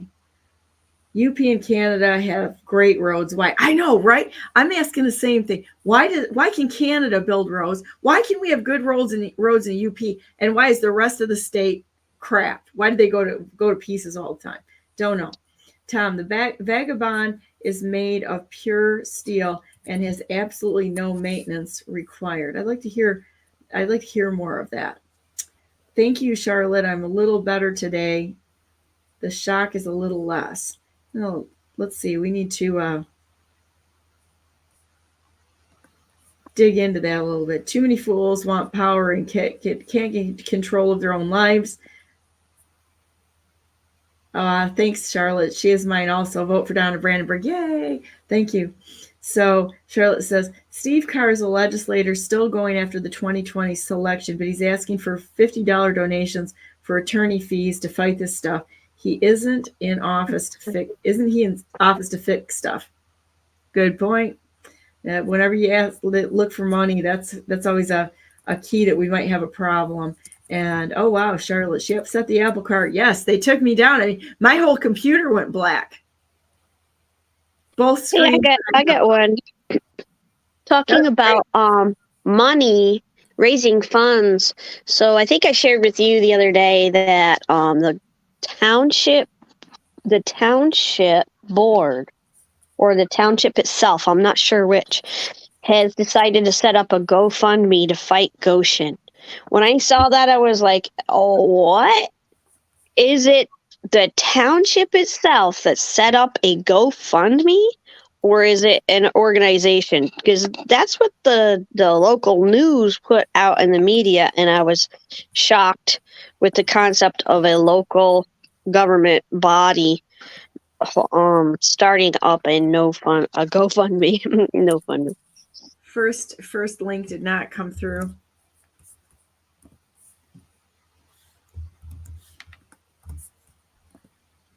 Okay, here we go. Now we're cooking. Okay, so here's an Amazon from Ralph the IT guy, Nerd Tech Supreme. Here you go. $25. Are you kidding me? $25 for that. Long range. I believe that comes with an extended battery and it's waterproof. Whoa, okay. We know what we're going to be doing today, don't we, boys and girls? We're going to be getting on Amazon and getting ourselves ready to talk to each other if things go down. Maybe getting a junk microwave, throwing this in the microwave, unplug, cut the cord off, just as a EMP proofing strategy. Or a gun safe. Wow, that's cool. My first one cost me $50. Yeah, they've come down a little bit. Mine, I think, did too, because this is a newer model, and I've heard a few complaints about this, that it doesn't transmit quite as far as it should, but it's waterproof, and that also adds a lot. And see, if that comparison that you've got just left of there, the other link that I sent you was for the UV5R, The UV5R that's one that's been around for many, many years now, and is very well known. You can pick those up, and they're not waterproof, but there's a ton of like 3D printable accessories and all that kind of stuff for them. The UV9R is a little bit newer. It's USB-C chargeable. So it gives you more options for being able to charge it, but both of those are pretty decent radios. I mean, they're not going to be, you're not looking at a Kenwood or an ICOM radio here. They're definitely going to be kind of a lower quality radio than something you're going to spend $600 on. But on the other hand, this is a great way to get started. And it's a great way to, if you have 5 or 6 of these things that you've got around for people in your community, that are also hams, it's a great way to outfit a whole bunch of people with a set of these, and you can all talk back and forth on these, basically like a walkie-talkie, by using them not in a repeater mode, but just in simplex, which is, I think, the default mode for all of these is simplex. So this makes it pretty easy to get started with these. All right, let's see what they say here.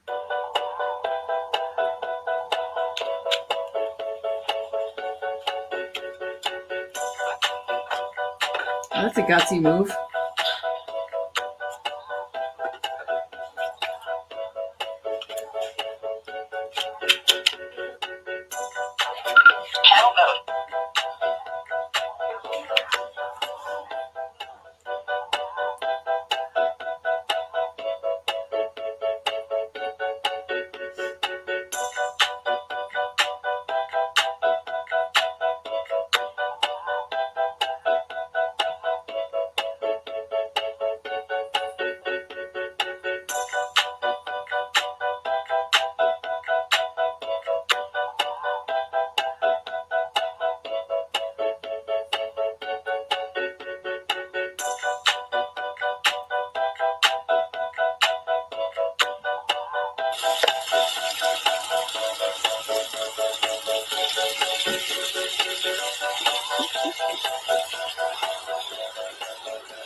Sounds like they're speaking Chinese. Yeah, this is a Chinese company that makes these. All right, Americans, get out there and start producing stuff. Well, if you want that, you can go with the more expensive radios, because the ones that are made in America, Okay, so do you have any more expensive radio? Yeah, there's like the Kenwoods, I think are largely Japanese made. ICOMs, I think most of those are, if not made in America, at least engineered in America. One of those things we have to fix as soon as we get somebody in office that's willing to restore manufacturing in the United States of America. Yeah, so like if you want to really, in my opinion, one of the coolest radios out there for ham radio is the ICOM IC705, which there's a link. These are a little on the expensive side. I'm not gonna lie. They're pricey. This is not going to be what you're going to want to have probably as a starter radio. Not a casual person, casual user. Yeah, but this thing is the most capable radio I've ever seen. It can transmit on the super long range ham bands. It can do digital modes. It can do all kinds of stuff. You can link these things to a computer so that you can have computers talk to each other directly without the internet. Oh, that's cool. Which is really that's a fun thing to play around with, because you can use just minute amounts of power, tiny little amounts of transmit power, and reach all the way around the world, really. What's the cost? Cost is, I think, somewhere around $1,400 right now. That may have seemed like a silly scenario that they put in the video, but I was in a training event, I'll just put it that way, and one of our leaders for the day was standing on a dock as a boat came in. He had his radio on his belt clip, and something happened when he reached over to help somebody that was their boat was stalled. It was coming in. He reached out, and the radio went boop, flew right into the water. Did I share that page? Was that up for a minute, or did I take it down, or was it not up? Which page? The one that showed the icon. I didn't see it. Oh, I'm sitting here scrolling through this thing and forgot to share it. Well, the good news is I was able to jump right into the water and follow the bubbles down and get his radio out of the muck. And I found out later that he was able to get it dried out, and it worked. Nice. Yeah, so this little radio here, the IC705, it's battery powered, so you can run it, even though it's not really a walkie-talkie form factor, you can bring it out to some place like top of a hill or something like that and increase your range quite a bit by just taking advantage of the terrain. That's cool. And the other, probably the coolest feature about this is they call it a waterfall display, where if you look at the screen a little higher there, keep going. Okay, you see the kind of blue on the bottom there? Yeah, right there. The way that works is that you can tune the radio to around the frequency that you're interested in. And then you can actually look at that little blue display there. It's got the little kind of like bar graph, and then it's got the display underneath that shows a history of that bar graph. And you can see where other signals are around where you're looking. Cool. So if you get near a signal that you want to listen to, you can then just look at the waterfall display there and then tune back and forth to tune into it. And that is one of the most helpful features I can think of on a ham radio. Let's see if we got a promotional video here. Let's see what we got.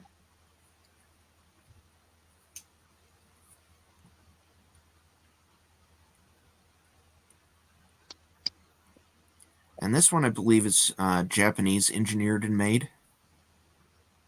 Well, they got a bunch of videos here. So we know what we're going to have to do with that. I'm going to have to be watching videos this afternoon. Very fun. Basic function. I wonder how long it is. You're such a nerd. I'm a hopeless nerd. I knew that. I laughed because I know that's not really an offensive term for you. Okay, so I don't speak Japanese, so we got a problem. I won't be watching the videos. So yeah, a lot of the I would say some of the best radios that you can get at this point really are Japanese ones. They've been ahead of the curve for how many years? Yeah. And they have a lot of the chip foundries over there to be able to kind of like do their own custom silicon pretty much right there, Some of the American stuff is pretty good too, but I would not steer away from Japanese radios because a lot of them are very, very good. But getting started, those little bow things are a great way to get started. They're not perfect. The signal coming out of them is not always real clean. But you know what? The only people that are likely to care about that are going to be other hams. And it's even then, there's a lot of us hams that still think that regardless of how clean the signal is and if it's perfect or not, this is at least getting more people into ham radio at an affordable price point. And the widespread distribution of communications capabilities is more valuable than the absolute perfection of it. It's better to have more people doing it perhaps slightly less with perhaps slightly less quality radios. It's better to have more people doing it than to have just a few people that have perfect, expensive radios. Mm-hmm. Decentralize everything. Exactly. So, I mean, those ones are cheap. It's a great way to get started with a little Baofeng radio like that.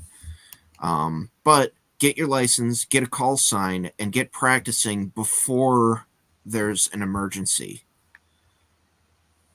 So another option that you've got, and this is one that has, well, I'll go through a couple other options.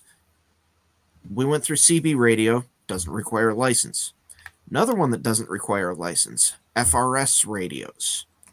It's the Family Radio System, I believe, or Family Radio Service. And FRS radios are just little walkie-talkies. They're low-power little things, and they're really designed for families to be able to talk to each other as a walkie-talkie system. So they don't go very far, but they're cheap.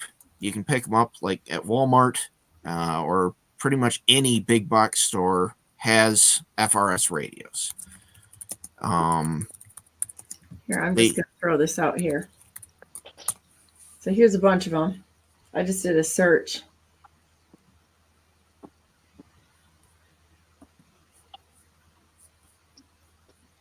Do you have a favorite one? Not really. They're pretty much all pretty equivalent. There's a whole pack of them. I mean, look at this. They come in packs and such. Yep. There's a couple that are at Cabela's. These should be FRS radios. It doesn't actually say it in there, but they're going to be FRS radios. And FRS doesn't require a license. Just get a couple radios. A lot of them run on AA's. Throw some AA's in it, and you're good to go.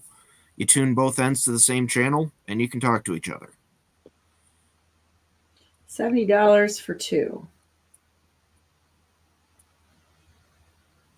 Bass Pro Shop and Cabela's. But yeah, there's tons of these things. You can pick them up pretty much anywhere. And anything that's FRS can talk to pretty much anything else that's FRS. FRS is both kind of like a channel allocation system as well as specification for how to make them communicate. So it doesn't really matter the brand. You can combine these things. So wherever you can get them, another good option. And we're talking about multiple different ways of doing this. That should be another part of your communications plan. Don't rely on one method of communication, because let's say you want to talk to somebody, you're a ham, and you want to talk to somebody that's not a ham.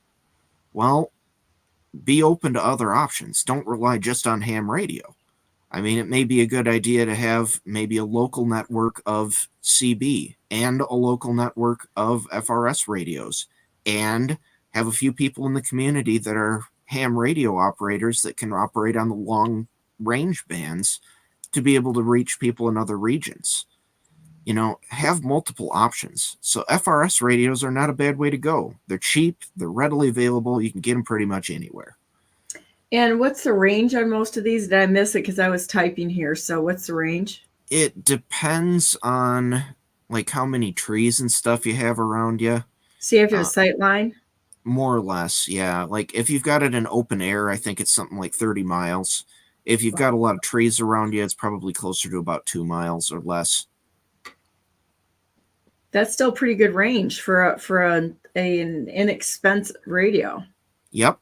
Yeah, they're not bad. I've got a couple of FRS radios that I've probably had for, I'm going to say, almost 20 years.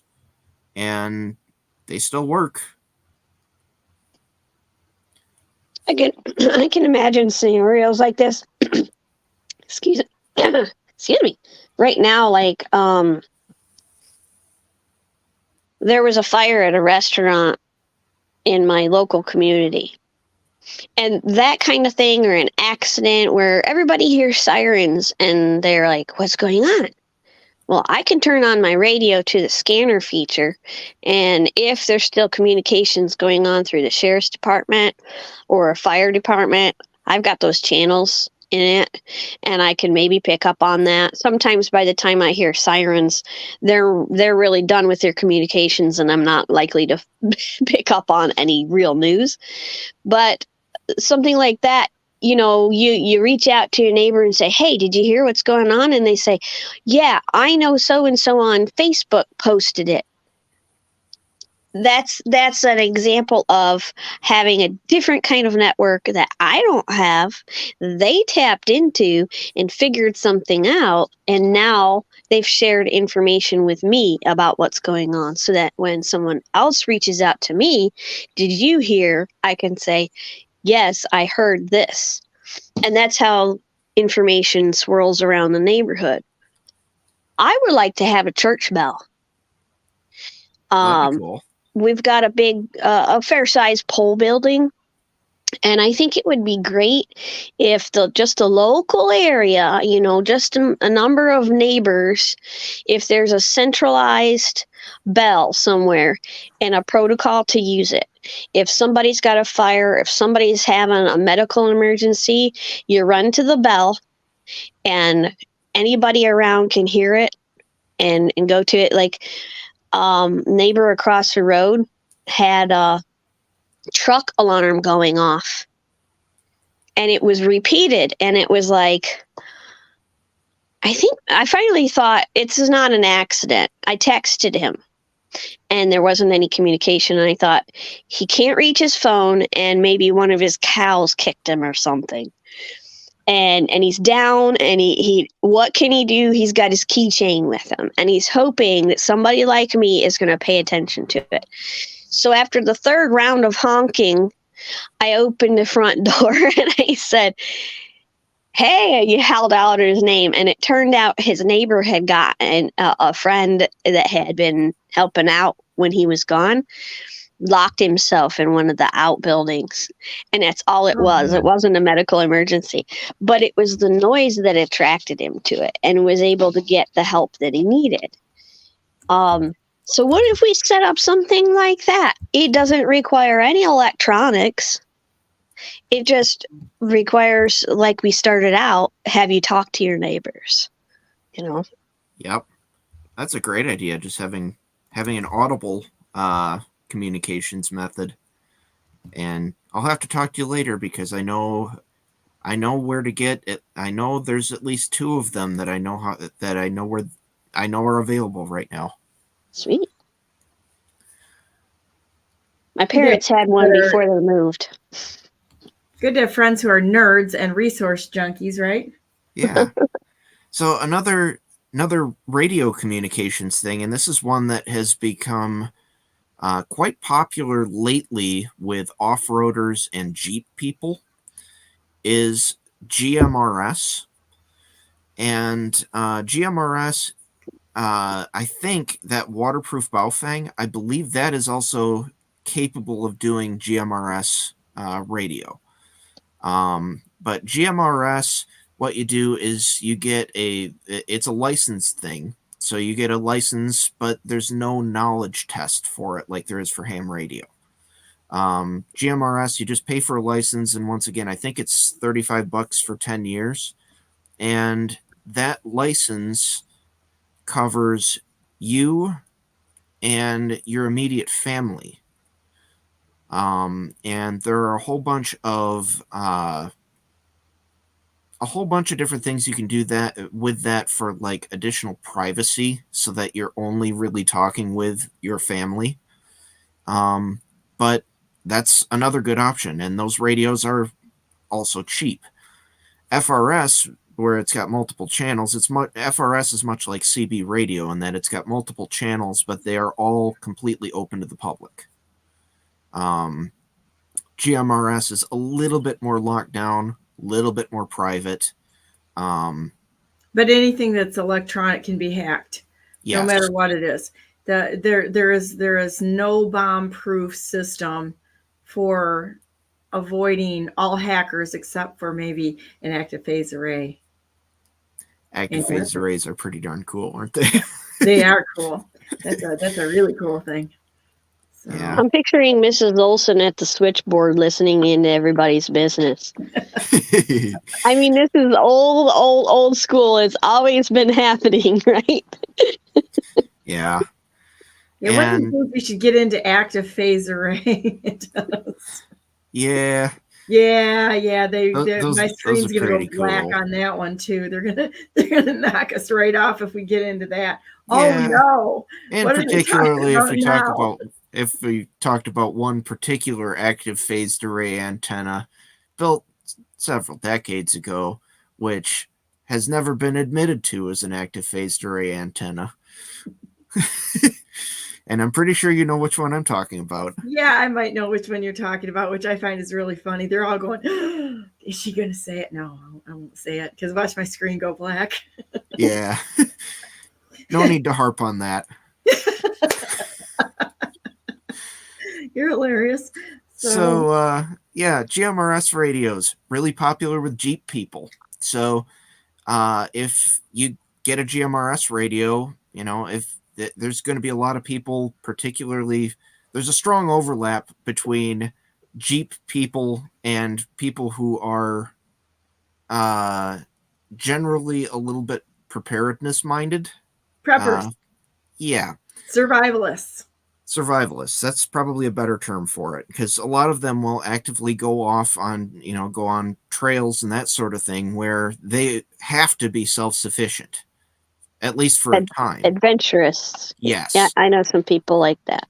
Yep. So GMRS, you get into that, well, you've kind of also filtered down the target market or the communications targets, the people that you're going to be talking to are probably going to be fairly prepared to be able to give help, receive help, and generally cooperate in a method that's kind of off-grid, Somewhat like ham radio. A lot of ham radio people are like that. So, whereas FRS, that's going to be everybody. CB radio, that's going to be everybody. So, GMRS, ham radio, you're probably, with them being licensed, being a little bit more limited to the people that are truly interested in that sort of thing, it's going to kind of filter out. There's a filtering method there a little bit. So, and then I guess one other off-grid communications thing, and this is one that I am very much looking forward to trying in the near future because I have not tried this method, but it looks really cool, is a system called Meshtastic. And Meshtastic has gotten quite popular lately. It is non-licensed. You don't need a license to use it. And what it allows you to do is basically like texting off-grid. It's for text communications. The range on it is enormous under the right conditions. And the neat thing about it is that every Meshtastic node can also act as a relay point for other people's messages. So you're really creating a communication well with Meshtastic. Yes. It doesn't require any infrastructure in between, and as it's in the name, mesh, it creates a mesh of connected nodes, so you can transmit a message and it might hop to somebody else and then somebody else and then somebody else and then to the destination. So it extends the reach out, and the more people that are on the Meshtastic network, the better that range and the better that coverage is. And those, right now, it's not really like an off-the-shelf kind of thing. It's kind of you're going to be doing a little bit of work to set up a Meshtastic radio. That said, it's not overcomable. It's not even really a difficult thing. Not only is it an overcomable step, but it's not a terribly difficult thing to do. You order a board, you go to the Meshtastic website, and it walks you through how to download the firmware to it. You have to program them to talk to each other. There's a couple more steps involved rather than go to Cabela's, buy 2 radios, turn them on, and tune to channel 9. But You have to You have to pass the password test. Yeah. What? It's your favorite color? yes. What is the average unladen, or what is the velocity of an unladen swallow? Yeah. So there's minimal effort involved there, but there's a little bit of effort involved there, and that's one that I'm looking forward to experimenting with shortly. I just got a couple of the boards for that, because what you do is you order basically like there's a couple of companies out there that make ready-made circuit boards for them, that you order the board, it's got all the components on it, and then you order a battery and you plug that into the board, and you order an antenna and you plug that into the board, and then you program the board, and then you're good to go. And then if you want, you can 3D print a case for it, or you can use it without a case. As you would. Yeah. It's a little bit do-it-yourselfish right now, but on the other hand, it's something that you don't need a license for. So normal operation for everyone out there, Ralph. I'm just telling you. Yeah. So if the ham radio licensing thing is scary, but you're okay with a little bit of do-it-yourself work, that's kind of a cool situation, because you can the Meshtastic system, the range on it's incredible. Like, I think in open air, there was somebody that transmitted, I think as a test, from, I'm going to say it was like England to Finland, without any hops in between. So you can get a huge amount of range out of it. But yeah, it's one I can't say that I've got firsthand experience with, but boy, it sure looks cool. But you will.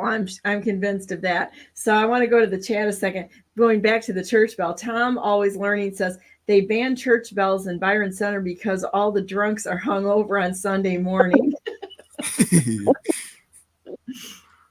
That's funny. That's really funny. So, well, this is wonderful. Do you have any other things you want to talk about? Well, as for me, on a totally different subject, I got to get with you on some gardening things soon. You know what I want to? Okay, yeah, we're going to do that because I want to show you how to vertical garden. I would really like to do some tutorial videos, and I don't know, I guess I could do it on Instagram or something like that, where I'm walking people through the process of how to do some of these things. Like, what does it take to keep chickens? What's important on that? How do you grow things? How do you intercrop? How do you companion plant and such? It's actually fairly easy to do that, but I am going to be actively involved here because I've decided this is one of my projects besides figuring out how to build a better horse feeder right now. They're pathetic. Okay. Any engineers out there, we need to talk about this horse feeder crisis we have going on, because you know what? Crisis. Yes. It's a horse feeder crisis. You cannot find or buy a decent horse feeder that those animals of stall destruction will not put everything they have into it to destroy your brand new horse feeders. Okay.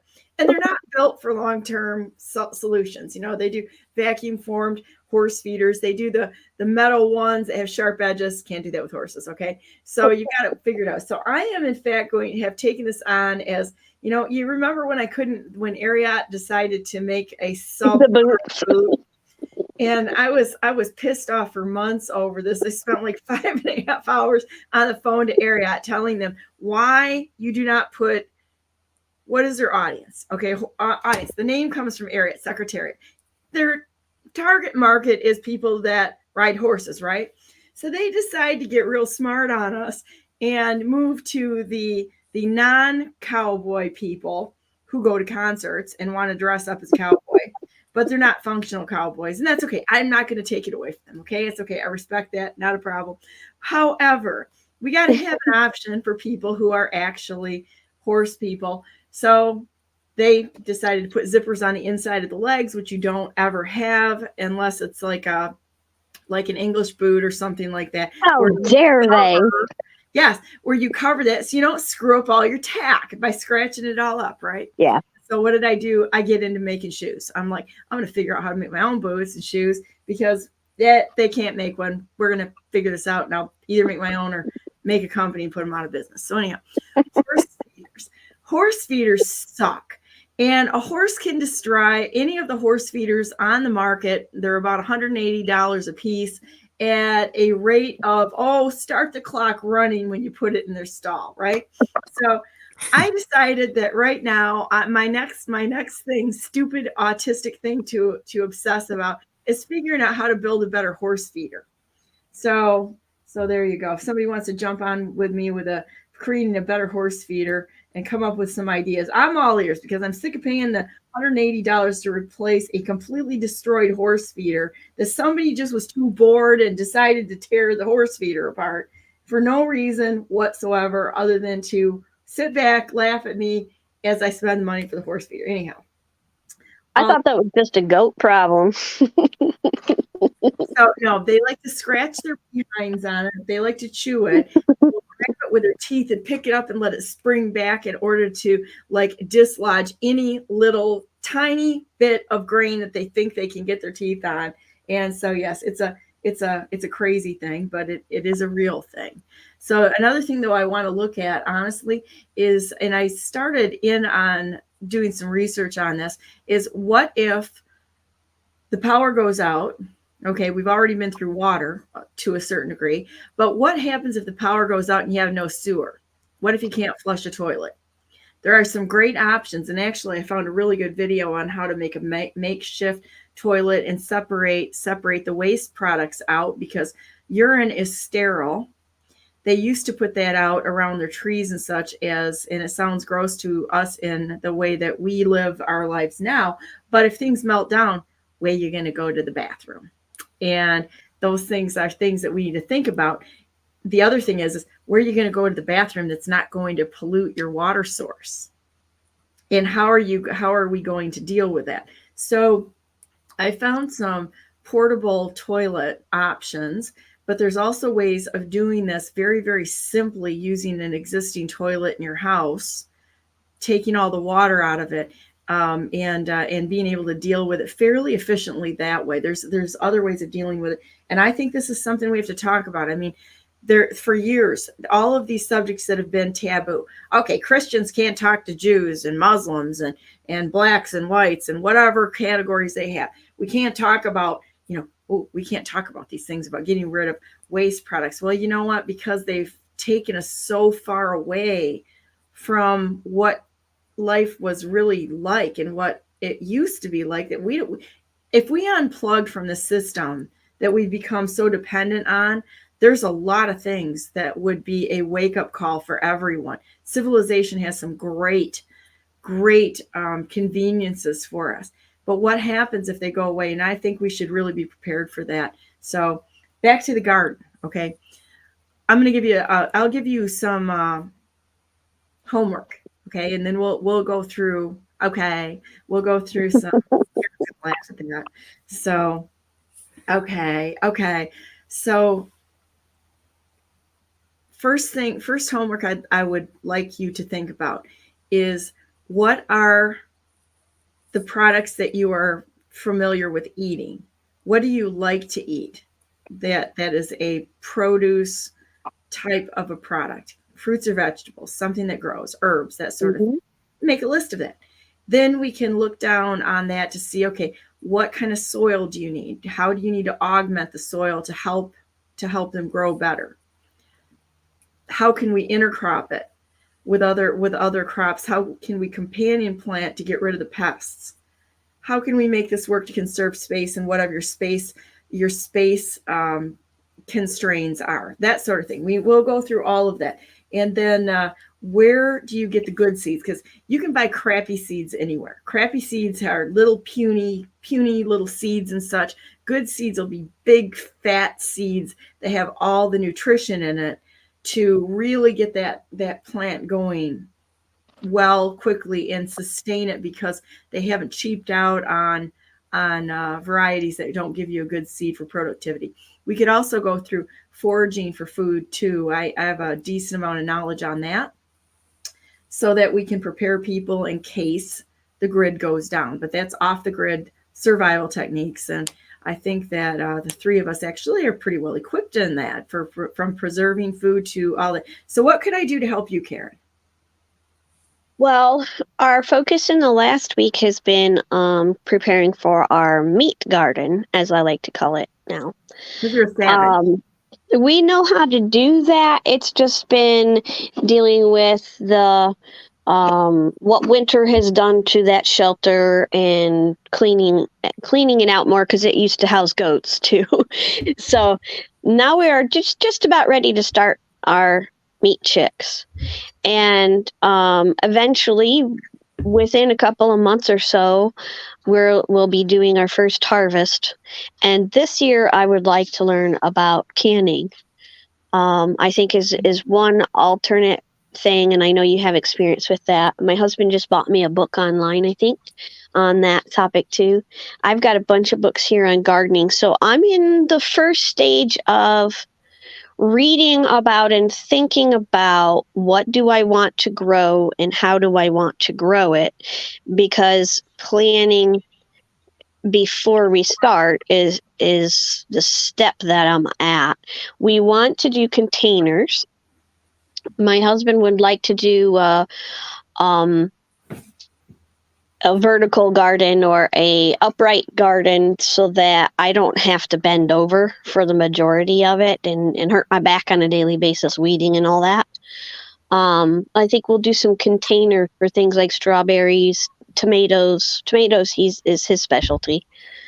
I have started trying some sprouts. Learning about that and what type of sprouts do I want to try growing, because I would like to do that soon, but I'm trying to figure out how to eat the different types and find out what my taste would be before I invest in starting to sprout or microgreen. And I want to do some herbs, but I don't know how to use them, and I don't know what type of herbs to get. That I have another book on that one I hadn't gotten into yet, because those things can be helpful for dealing with health issues, and that's a whole other topic that I haven't explored very much, but I would like to try. So oregano works really good because you can use the oregano oil, as an antibiotic, which works relatively well. So oregano, basil, chives, there's quite a few of them, but I wanted to show you garlic this. does too, doesn't it? Garlic does too. So this is canned chicken right here in a quart jar. Okay, so the fat comes to the top. That's the fat, and I don't take that. This was chicken thighs. Now, I don't eat meat, but I put up food for people around me too. So the chicken thighs work really good when you cook them. That's a put them in the canner. Meat is one of the easiest things to put up because of several things. When you start mixing ingredients, especially vegetables are a little actually harder to can. The reason being is you've got to stabilize the enzymes in the vegetables, where meat, you don't have to do that quite the same. But I would encourage you to get a digital canner if you've never done this before, because you can do it a couple of ways. There's a water bath canner, like doing a hot water bath that doesn't have any pressure in it. There's the old style, which I canned in for years, which has a weight on the top. You put a weight on the top, and you have to really watch it. There's a pressure gauge on it too. So you have to be present when you bring that up to temperature, to make sure that temperature gauge or the pressure gauge sits right where you want it to be, and you adjust the heat in order to keep it at that temperature. It takes a little bit extra work. However, the new pressure canners that are out, which I am a huge fan of because I bought one, wanted to try it out so I could tell people whether it works or not. It works spectacularly. And I have a few friends that have bought them, and they absolutely love them. There are so many safeguards built into it. So like when my grandma used to can, she had the kind where you brought the clamps, you clamped them down, and those things used to explode on a regular basis when my grandma was using them. There was a lot of people that got hurt off of those old canners. Anymore, they have so many safeguards built into these canners, especially the digital ones, that you don't have to be quite as knowledgeable to make it work. Follow the instructions, do it the way that it says to do it. They'll come with a card and tell you how to do it. And in my ability to use this, but also know the old methods for canning, it is almost fail safe. Now, with that said, if you operate it outside of what it tells you to do, you're probably going to run into problems. But they have good seals on them. They don't have the old rubber gaskets on them. They're silicone seals on them, so they don't have like the lifespan. You have to look at them. You cannot open them. You cannot open the canner up if it's under pressure. Silicone is an amazing material. So you can't, you will save yourself a whole lot of trouble, but they're wonderful. Presto makes a really good one. I like the Presto canner. So if you want to get into canning, that would probably be my first step to tell you. If you want to come over someday, you can come over and we could actually record this, and we could do some canning together. Mm-hmm. And I'll show you some charts and what works and what really doesn't work, and why you do things a certain way, because there's just these little tricks. It's like when you're around people who do this sort of thing, there's these little tricks that make things either easier, or it explains, oh, that's why I do that. Mm-hmm. Mm-hmm. So good to have some of you. Yeah, vertical gardening too. So what you and I were talking about this. What I'm going to do is we're going to make a couple of vertical gardens for you together, so that you can just take them home and have it all loaded, and you'll see why this is such a great thing, and you can do it relatively cheaply. In my experience, if you want to do, say, like a 4-foot by 4-foot garden, you can do a vertical garden with that. I'm going to say, if you don't have any supplies, and somebody with horses that can actually give you good compost and such, you would be able to do that. Now I have a supply of things here, so it's not going to cost you anything, right? But if you had to buy the supplies, you probably could do it just by salvaging things, honestly. Mm-hmm. So you could really do it for almost nothing. Just to have some good seeds and know what you want to plant. But you got to know what you want to plant first. Right. Salad materials work really, really well with a vertical garden, because you're not having to accommodate the roots. Say it's like for carrots or radishes or something. Radishes would actually grow in it too, though, because that's a small root. Somewhat. They put a tap root down, but you can make it work. So with that said, oh gosh, we've got they turned down the volume on the Howell church bell. Sad. OJ dead at 76 after a battle. Oh wait, OJ Simpson died. Interesting. 76 years old. Wonder. Okay, I'm going to shut up now. I was going to be real smart, Alex. So I'll we have our condolences for his family and the people who love him.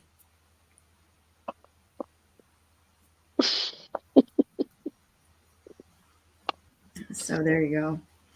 Anyhow, this is true, but he has been his name has been in the news lately, so that is kind of interesting, because at least in the form of a meme. I remember seeing a meme when P. Diddy went running, and they took an old picture of the Bronco on the highway, and they put his face in it instead of OJ's,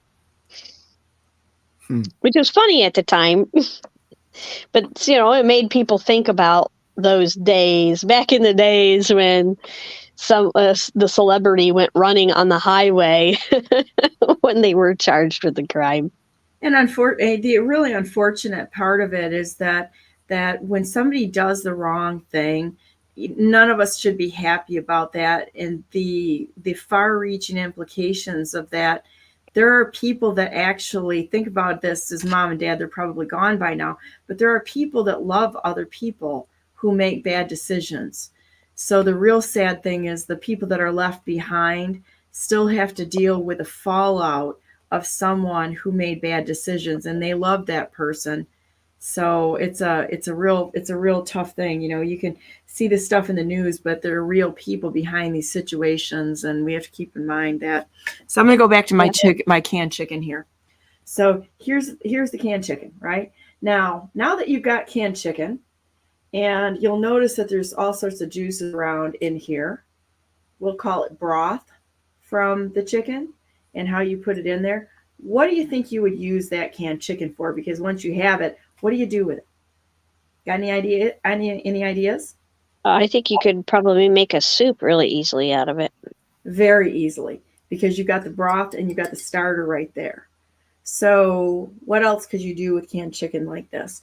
You can shred it. You can take the broth out. I will use the broth. So if I'm fixing this for my man's man of a husband, because he is a let's go deer hunting, and he's that guy. My husband's a man's man, right? So he likes meat, gravy, potatoes. He's that kind of guy, right? He'll eat salad and that sort of thing, but he loves meat and potatoes.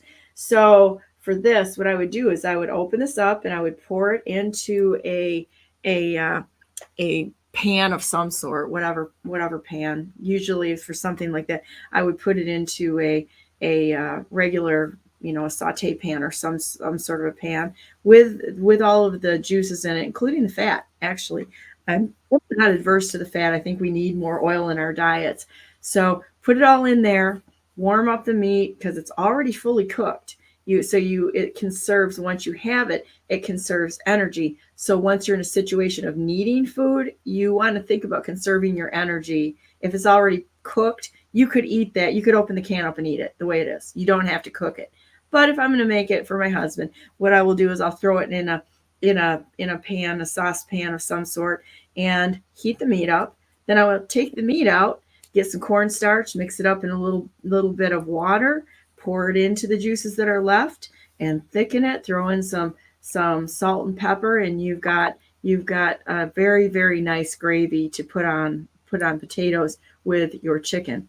He absolutely loves it. So does the people around me who eat meat. They love that sort of a meal. It's a comfort food. It's filling, and it gives you a lot of nutrition. You can make it once it's canned. It takes 10 minutes to make dinner. Yep. I also like that. One thing I appreciated about it when I started looking into it is that you can do it raw and no salt. So it can be fed to your dogs if you fed raw, which we do. You don't have, because for us, when we're slaughtering, we do all our own chickens. That's a lot of work, just the slaughter and the butcher process. So adding in, breaking it up and doing a canning process adds another stage of work. So that was where I was like, oh, okay, so that is more work, but it is doable. And that was the first question that I had in my mind was, am I going to have the energy to do this? But it sounds like it's actually quite easy. It's very easy. You have to have the jars. You want to buy extra lids, just the lids to go, because there's the ring around it. And I can actually disassemble this for you because the ring doesn't really do anything. Actually, when I was a kid, we always took the rings off because if you're going to have rust on a ring, if you're going to get any rust on it, it'll come from the ring and having trapped moisture. So we took that off when I was a kid. And so you don't need to have that held on, and I've got cool little labels to put on it and such, so I date it and such. But you need more of these lids. So you want to have extra lids around in case one of them doesn't seal. And it's just a good idea to invest in some high quality lids and canning jars and that sort of thing. So that's good. Now I'm going to put up a canner this is the canner that I absolutely love. This canner. It's a little smaller than the old pressure canners as far as you used to be able to get in 7 jars. And in a water bath canner, you can do 7 jars of for canning in your water bath canner. This one does 5. It does 5 quart jars, does like 7, I think it's 7 pint jars and 12 half pints. I think that's what it does. I could look it up here in a minute, but that's what but this little baby is absolutely fantastic. I've used it a lot. Oh, you want to have these materials too, because you got to be able to take your jars out. This helps to load your jars and such. I never use the rest of this, but those two I use, and I do use tongs, because you've got to be able to pull your jar lids out of the sterilization pot, because you have a separate pot for sterilizing your lids. So those are the things that you really need. But this is a wonderful canner. I've had friends that I recommended it to, and it literally walks you through the process by the display on the front. You secure the top. When you secure it, you put it on in the unlock position, rotate the lid. You have to put this little stopper here. They did a really good safety feature in this too, that it's well designed. So you cannot open that lid, because that little stopper has to go behind the pressure release valve. If that pressure valve is up, you cannot open the lid. So it will not open if it's under pressure, which is a really good safety factor for somebody who has never canned before. And I highly recommend this canner. Cool. Very cool. Let's see, we've got another one here. I think, is that the same link, Ralph, or is this a different one? Yeah, no, that's the same link. Yeah, and it works a little bit like the Instant Pot does. I like an Instant Pot for cooking too. You want to do ribs quick, because normally if I cook ribs, it'll be about a 8 to 10 hour process. To cook really good ribs, you got to be real patient, cook at a very low temperature, and just let them cook, right? Or a brisket, something like that. An Instant Pot is another way to really conserve energy also, because you can cook things in a fraction of the time. So let's just say you're making ribs. If you use an Instant Pot, it takes you, I've had them done in 25 minutes. Oh. Throw them under the broiler for a few minutes, throw some barbecue sauce on it under the broiler, and voila, you've got extraordinarily wonderful. So I've been told. I used to eat meat. I don't eat it anymore. So, and I'm not opposed to it. I just don't eat it because of some health concerns I have. But from everybody around me that does eat meat, they say there's some of the best ribs you'll ever have, because when you cook under pressure, it really changes things. So pressure cooking is quick if you do it right, and you got to have something that is fail safe, so that if you're not used to it, and you haven't practiced, you want to have something that's going to keep you safe, because pressure canning can be a little bit concerning. If you've got to follow the instructions, and knowing that there are people out there that will sue for a cup of coffee coming out of a window at McDonald's, and I know that that's up for conjecture, because they put the coffee out way too hot. So I get that, but you got to be able to think when you're doing some of these things, and looking at our lack of education that people have had. It's a really good thing to have somebody around you that's actually done it. Maybe I'll do classes this summer. What do you think? Should I do classes this summer? I could set that up and teach like a weekend homesteading class. Yes. Cool. That'd be really cool. We could go through all sorts of things. We could cook things. We could can things. We could show how to dehydrate, how to do things in different ways to do things. Mm-hmm. Then you're not dependent. You once you realize that you don't have to be dependent on a system, a lot of that fear goes away from people, and I think that's a really good thing. You don't have to be afraid. There's a million ways to do things outside of the system. You just MacGyver your way through it, figure it out, nerd yourself around until you do enough research to figure out what's out there, and figure it out, and find some really good friends that you can say, hey, do you know this? And somebody will know something about this. Somebody else will know something about that. So we have a friend that and her husband who were thinking about their health and learning about how people do their own meat and by raising chickens, and they were really, really serious about it, but they weren't quite sure that they could do it, especially the last step. And we said, well, when we do a processing, why don't you come on over and we'll show you what we do. And if you want to get hands-on, you can. If you don't, if you're not comfortable with that, we won't pressure you to. And we showed them the whole process.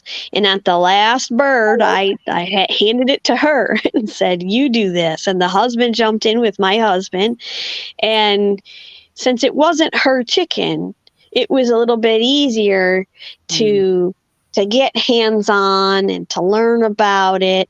And then they went ahead and raised their own chicks and borrowed our plucker for the first time. And then they went and borrowed a second one, or their own. They bought their own when they did their second batch. Do you have one of the pluckers with the little fingers on it? Yep. Oh, that's cool. I didn't know you had one. Yep. We took ours over there and guided them through a little bit. They already had a pretty good setup and they knew what they were doing. And she got emotional because she was carrying each bird over to her husband to do the next step. That's how it usually works with myself and my husband, because we have our area that we get to be specialties with. And he does the slaughter part because he's a little bit more comfortable with it, but also because he's done it many times, he can do it more swiftly and more appropriately for the bird. It's faster and easier for the bird than having me try, maybe make a mistake or mess it up a little bit. And so it's also efficient for us, the whole process, where we kind of team up. We both know how to do everything, but we have a step-by-step process that we work as a team together. And this couple, we help them to learn how to do that for themselves. She got a little bit emotional, but she felt really good overall. They knew where their meat was coming from and how it was treated, how it was handled at every step. And because we were friends and doing it together, it was also fun. It's like a barn raising. You do something with a group of people, it takes a lot of the work out of it and it becomes a fun activity. They learned, and the next thing I knew, it wasn't very long, she's showing me how to do something. She got some bags online and did a little video and showed how she was using them to seal up and preserve the meat, which was a little different than our process for our purposes. But it was great to see her taking another step and sharing what she had learned with other people. And gone was the nervous trepidation. And that's kind of how I feel about gardening, except the plant isn't gonna squeal in pain if you do something wrong, or if it dies on you. It's not quite as personal as an animal, but I'm a little, it's out of my comfort zone a little bit, and because it's just, a lot of it is new to me, but at the same time, I know that it's good for my health. And this year, I think for our health, for our marriage, for our spiritual health, getting outside and doing more activities that are supportive of all of that is a really good way of moving forward in life and being a little less dependent on, decentralizing. There's another use for the word. Becoming more capable of handling things on our own is a confidence booster too. Yes, it sure is. My dad taught me how to process chickens. And the way that we did it is he put a 2x4 in the back of the pickup, hung the 2x4 off to the side. And what we would do is we would take the chickens and turn them upside down and hang them by their feet and just give it about 30 seconds, maybe 30 seconds to a minute. They like pass out because all the blood runs to their heads. And then all you got to do is reach into their mouth and cut one of their veins. And they don't jump around the yard. They don't get crazy of all these things. They literally go to sleep, and you just make one really, really tiny little cut, and the meat is pure white. They all clean out right then and there. And that's it's a very nice way to treat the animal at the end of their life. because there's no trauma. When you take an animal's life and you there's a minute that they know they're dying, and it is a panic. So you're eating all those hormones. Yeah. So you really want to do it. You really, for their sake and for yours, you want to not create pain or harm or anything to anyone. But that one, if you haven't tried that method, because I don't eat meat, but I know you do. If you want to try that method, that's a really nice process. Mm-hmm. Absolutely. And people who haven't witnessed it or maybe watch something online, because it's all over on YouTube. You can look up how to butcher rabbits or how to slaughter chickens. There's a lot of information and a lot of different ways to do it. And sometimes it starts with kind of an experimentation a little bit, what method would work best for you and in your animals.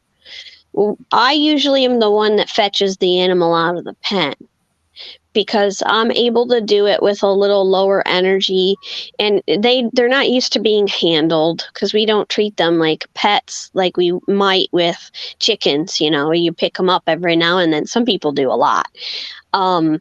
And handle them and talk to them and all of that. So they don't like being handled. It's a little frightening.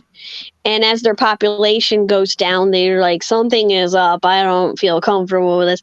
When I pick them up and they start squawking and squirming, and I position them in my arms, and I talk to them and calm them down a little bit before I leave the pen, so that the other chickens can calm down too. And then I walk away and I talk to them. Here's the sunshine. Look at the gray. You haven't seen this part of the yard before, have you?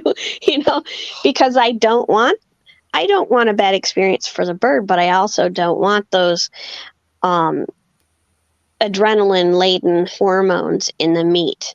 Unlike, some people that like to torture other people in order to gain from their hormones in the most horrific way. We don't treat our animals that way. No. And we don't want that in our bodies, and we don't want them to experience that ever. And so we try to make it as most pleasant and relaxing an experience as possible. Yeah, it's like ours turn into pets for us, all of them. So Yeah, mine have a tendency to like line up. If I go into their pen, they have a tendency to line up to be petted, where they'll come over and stand on my foot, and I'll pick them up and pet them for a little bit. Then I'll put them down, pick up the next one that's now standing on my foot to be petted. they're all pets at that point, So I field dressed a deer at one point. That was interesting. So I mean, all of these skills that we should have if we're going to, if that's what we eat. Because I was a three times a day steak girl. I love steak. Okay. And so I like the deer brats and such, because I knew that there was a less chance for them to have some complications, and I knew where they came from. But all of those things, that if we have them in our lives, we should be able to figure out how to do them for ourselves, be it spin wool, have sheep, that's next on my list, and alpacas and such. Some of those things that we can kind of train ourselves to. And you don't have to learn it all. I think it's unrealistic to think that you're going to catch up to somebody who's, say, my age at 60 years old and be able to know all of this stuff overnight. I've got darn near 60 years of this in my past, because my family did it. So I grew up this way. I grew up knowing how to do this stuff, and helping scrub pickles when I was a little bitty kid, or the cucumbers to get the little hard nubbies off of them, and then pack them in the jars, and tie up the dill and put them in there, and with your spices and such and things to keep them crunchy, and what you put in so that they don't turn brown in the jar for some of them, how you stabilize things with ascorbic acid. I mean, this is 60 years, almost 61 years of having that be part of my history. And you learn from people that are older, and my husband was bringing this up recently. We're having a discussion, and we were talking exactly about this subject. And he said to me, he said, "No, it's really crazy." He said, "You and I are at the end of the generation that knows how to do this stuff." And it's kind of like, it's kind of an amazing thing. So if everybody's out there, somebody who's older than you, that's probably in the 60-year-old range. Some people in their 50s know that. But when somebody's in their 60s, the things changed a lot for us, tremendously. But we grew up in an age where we did these things. We were in sewing 4-H. I was, I was in sewing. I knew how to sew from the time I was, oh gosh, I was playing with a sewing machine at 8 years old. I had one available to me, and I'd cut things out and make little pillows or whatever, that you just made things up out of what you had. If you had MacGyvered it. like this, you cut this apart and go, And hey. sometimes you braided it. Yeah, sometimes you braid it. You're just gonna make it up on the fly, right? Watch my computer screen go black again. But yeah, you cut things apart, you recycled it, you reused it, you found other uses for it, and I think that's kind of a fun skill, and it really changes your ability to critically think and improvise in any situation. That's something that I very much liked about, kind of early 2000s, early to mid 2000s ish, I guess. Keep talking, guys. I'll be right back, okay?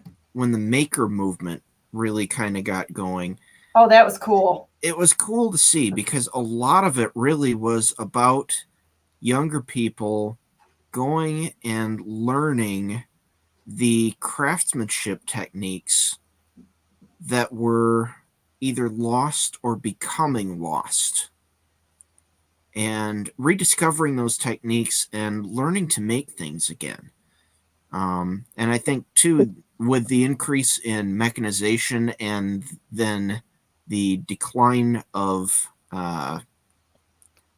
industrial production of things, here in America, a lot of that even got lost as professionals. The professional knowledge of that got lost. So a lot of the techniques that were being rediscovered really were kind of like the early, more amateurish techniques of ways to do it that didn't require all of the heavy industrialization and could be done on an individual level. And it was really cool to see that develop. I think you just made a new slogan: "Make America make things again." Yeah. Ooh, I like that's that. about right. That's awesome. I love that. I like that too. And that kind of, this is going back in somewhat ancient history at this point, but that also dovetailed in with the steampunk movement, in that a lot of the steampunk people got into doing like leather work and sewing and all of that kind of stuff to do recreations of historical garments. Making shoes. What's that? Making shoes. Yeah. And then that kind of dovetailed into, now there's a whole field of people doing historical garment reconstruction. And that's really cool to see some of that kind of stuff too, because they're relearning all of those techniques that have been kind of lost to history. And in a lot of cases, they're digging them up out of old books that haven't been published in like 150 years. And it's really cool to see some of that stuff coming back around again. And so, well, there's a lot of that knowledge that was lost. The interest is still there. And it is gradually being rediscovered by people that actively want to know that information, which is really cool to see. Yeah. And right now, for people like me, it's not just a casual interest or a historical interest. It's a, how can I survive, or how can I feed myself better than what the government has taught me how to do? How can we have more control over what we eat? How can I eat healthier? Well, if I know where my meat comes from, and I know where my vegetables. going to make it more healthy than what the government is providing. And how are things constructed? I mean, if you look at processes and how things are done and how things are constructed, okay, this is one of those weird things that I like. I love watching how things are constructed, because and it gives you ideas. Like, you can figure out how to make patterns just by watching things like this. So this guy does a really good job, and I love how he does it. He shows you how to bevel things and how to put shoes together. So if you watch the videos on it, how to finish off a sole, every single one of his shoes is handmade. And, you know, from inspecting the leather, and it's kind of like watching a drone footage, actually, because just music, pretty peaceful. You want to go to bed at night and have your brain all relaxing, watch something like this. This is great. And how he cuts it. But everything's the old way. He is really interesting to watch too, because he's so skilled. It's not just the cutting of a pattern. It's how did he bevel that? He learned from experience how to get it just right. That's the art of it, which is really fun. I'd like to watch when I got into doing scratchboard, I watched other people in a Facebook group for scratchboarding for a year before I ever got supplies. I was doing white charcoal on black paper, so I was familiar with the negative aspect of that art, and I really wanted to try it, but I waited like a year, and once I got my own scratchboard supplies, it was like, I'm made for this. It's made for me, or I'm made for it, because it was so much fun and so easy, but I had trained my eyes and in the other field before applying it. And then I had to learn a whole new set of skills with new tools. And how I might do that might be different from how someone else did it. But again, I watched how other people were doing it and learned from them and from asking questions along the way, you know. He's got a really slick beveling machine there. I just got to tell you that some people will do a hand beveling, but he's got a machine that does some of the beveling, and then he goes and he does the fine tuning off to the side. Was that a sander or was that a burnisher? Let me go back and look. Let's find out. Hang on. I've never seen a machine like that. That was I know. I think it's a beveler. Because I've got a friend that worked for a shoe company, and we were talking about how this is done, because I don't know. Why do I like this kind of stuff? I don't know. I'm weird. So he's beveling it. Looks like it's sanding it down, or if it's, you know what, it's cutting it. That roller's cutting it. Okay. But it's cutting on a bevel, so it's a beveler machine. Isn't that cool? Yeah. So I've got, you know, as I always talk about, you should have a library of physical books on how to do things. I've got a book from, it's actually from a YouTuber named Bernadette Banner. The book is called Make, Sew, and Mend. And it really is a cool book for showing. She goes into like why you would use different types of natural fibers, because she does historical garment reconstruction. And so she talks about, like, here's where you would use wool, here's where you would use cotton, here's where you would use linen, and here's why. And all of that information, you know, people back in the day, they weren't stupid. You know, they did things exactly for a reason, and they studied things very, very closely. Isn't that cool? He puts the liner. He's got the liners in there. He's fun to watch. He's one of the channels I like to watch every once in a while. For a while there, I was watching anything I could get my hands on. So now I've decreased the amount of shoemaking videos, because I understand the process enough to improvise if I need to. Ran out of them, huh? She became an addict. Yes, she had to weed herself. Custom shoemaking addict now. You know, give me a subject. I've probably been obsessed about it at some point in time or another, because I love this kind of stuff. So isn't that cool? So that's a good video. If you look this guy up, he does a good job. It's handmade derby shoes here. Let me see if I can bring this up so you can watch it. Here's handmade derby shoes in embossed Cordovian leather, and the channel is SIREOSI. Let me see. SIROENOYOSUI. That's cool. That's just fun. Sorry, it's cool. The shoemakers do a really good job of showing you how to make a live or a custom pattern. The good pattern makers off of a last. A last is what they call the shape of a shoe. It's like a mold of a foot. Have you looked into this at all? Yes, I have definitely. Yes.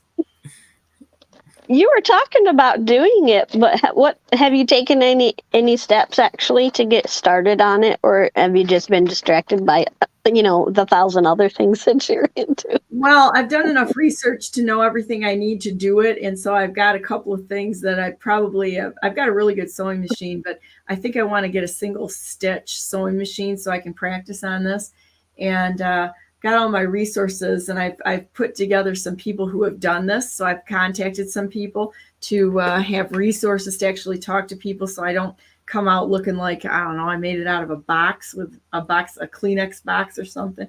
So yeah, and I've got a friend who professionally used to tan hides.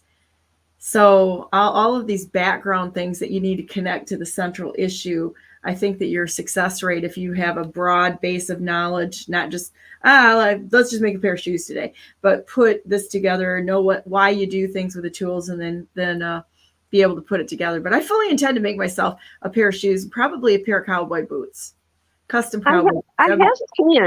I have tanned rabbit hides. Really? Yeah, I did, and I still have them. They're really stiff because I didn't work them enough. And I could probably soften them up with a lot of work and some oil. But, and then I learned about parchment paper, and I actually created a parchment paper out of rabbit hide. Did I show you that? No, you didn't. Seems like I might have. I showed somebody fairly recently. I drew in pencil a rabbit that I had done in other media. On a rabbit hide. So I have I called it rabbit on rabbit. I drew a rabbit on the rabbit parchment paper. And you showed me that. You showed me that. Yeah, I thought I did. Yeah. It was not easy because it's not like cow hide or even deer hide is thicker and more sturdy than rabbit. Sheep, they have made, course, lots of parchment paper out of sheep hide, but yeah, it was a learning experience, but not something I'd want to do on a regular basis. You know what? Where most of our leather and the clothes that we wear, do you know where most of it comes from? Have I told you that? I heard it on another video you did. Hogs. Yeah, pig hide. It's hog hide. Most of our leather is from pigs, which is interesting, in our belts and shoes and such. So I'd like to figure out more about weaving, because like most of the really good looms and really, scaling up from that, most of the good textile mills that we had in the U.S. are not in the U.S. anymore. A lot of that equipment got bought up, by either India or Pakistan. And even a lot of the European stuff now has gotten bought up by India and Pakistan. And a lot of that machinery for all of that, we don't even have in the country anymore. Well, I think it's a better way to do everything, and decentralization is the key right there. So we need to employ some of the technology that we have in order to help with cottage industries. So like there's an ability to use like CNC machines to make a lot of products, and I know that there's an ability to put cotton in at one end of the machine and have a finished garment come out at the other. That would be cool. Relatively, you could probably do it with a few families that decided to get together and work together on something. If everybody can learn to get along, just get along, right? Political parties, get along, find ways to work together. There's one thing I got to figure out how to source now too, because so I have an old car that, as part of the transmission, uses cotton friction bands. And one of them's starting to get worn out. And I went to buy some more of this cotton material. It's like a tight woven cotton that's it's a pad. It's woven, but it's a pad, and it's intended as friction material. Well, you used to be able to get that up until a couple of years ago, and now nobody has it. And I made some calls, and it turns out that the one company on earth that wove this one particular type of cotton friction material isn't doing it anymore. So now I'm going to have to figure out a way to either weave this. Yeah, I'm going to have to figure out a way to either weave this myself, or the other alternatives are to use a modern synthetic, which has some drawbacks, or you can actually change it over to wood, which, believe it or not, is probably closer to the original cotton material than the synthetic in some ways. Be interesting to use hemp. Yeah. That'd be interesting. But one way or another, I got to figure out some way to do this. So that's going to be an adventure I'm going to have to figure out here pretty soon, because I've already got parts that are wearing out. So now I got to figure out how to replace those. Because you have to. Yeah. Yeah. It's a And challenge. I'd rather stick with cotton, because it should be cotton. It was cotton, and it should still be cotton after I'm done with it. Of course. Yeah. I was thinking about cotton the other day because I was pulling a cotton ball out of the bag, and I was thinking about how it's called a cotton ball. In the South, they have cotton balls growing out of the ground, but they're not spelled B-A-L-L. They're spelled B-O-L-L, cotton ball. And when we lived in Tennessee, I picked some up from the side of the road because it strays and it grows everywhere. And I pulled some seeds out of the cotton, and I planted it when I got back to Michigan, and I grew it in a pot by the window in my bedroom. And it lasted a couple of years, and it wasn't, I didn't know how to grow it, so it probably didn't get enough sun and enough warmth and enough of the proper nutrients, but it did produce cotton balls. And so I was able to pluck my own cotton off of it. But it was really cool because I remember at one point I wrote a report when I was a kid about Eli Whitney and the cotton gin. Yeah. That was a really big step for America, because they were able to mechanically pull the seed out of the fiber, which is really hard to do. And when you pluck it out of the field, it can be hard on your fingers. But when you're plucking the seeds out of it, it's just time consuming. It's just, it's kind of like, maybe a comparison would be if you get some thistle stuck in your pet's coat, a dog or a cat, and you got to pull it out of there. It's kind of like that, like a burr. But it's not at quite as hard on the fingertips as something like that. But it's interesting to think about how they would have had to take that fiber out of the field and make it into a material that you could make clothing or whatever out of. Most people today have no idea how it grows. Or how to card wool and do that sort of thing. I mean, this is like a mystery to everybody. It's really not that big of a mystery. You got to get the fibers going in the right direction and as such, or you're going to turn it into felt. You know, this brings to mind an interesting thing. Did you ever, speaking of the way cotton grows, did you ever see the Chinese fields of rocks on fields of white rocks on rebar? What? No. So in places where they're supposed to be growing cotton.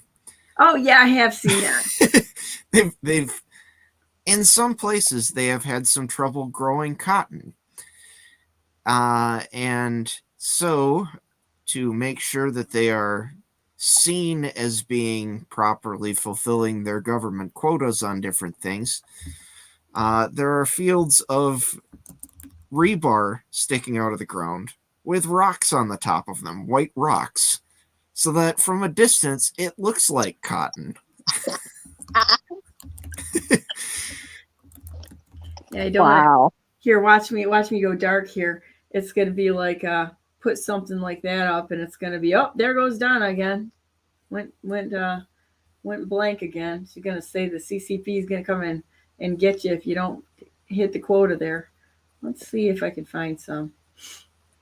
Well, it kind of takes you back to where we started the show, on our interview part anyway. The concept of the cabal, let's just put it that way, the cabal getting in the way of communications. I've seen some small indications over time, like censorship on Telegram with one of my followers.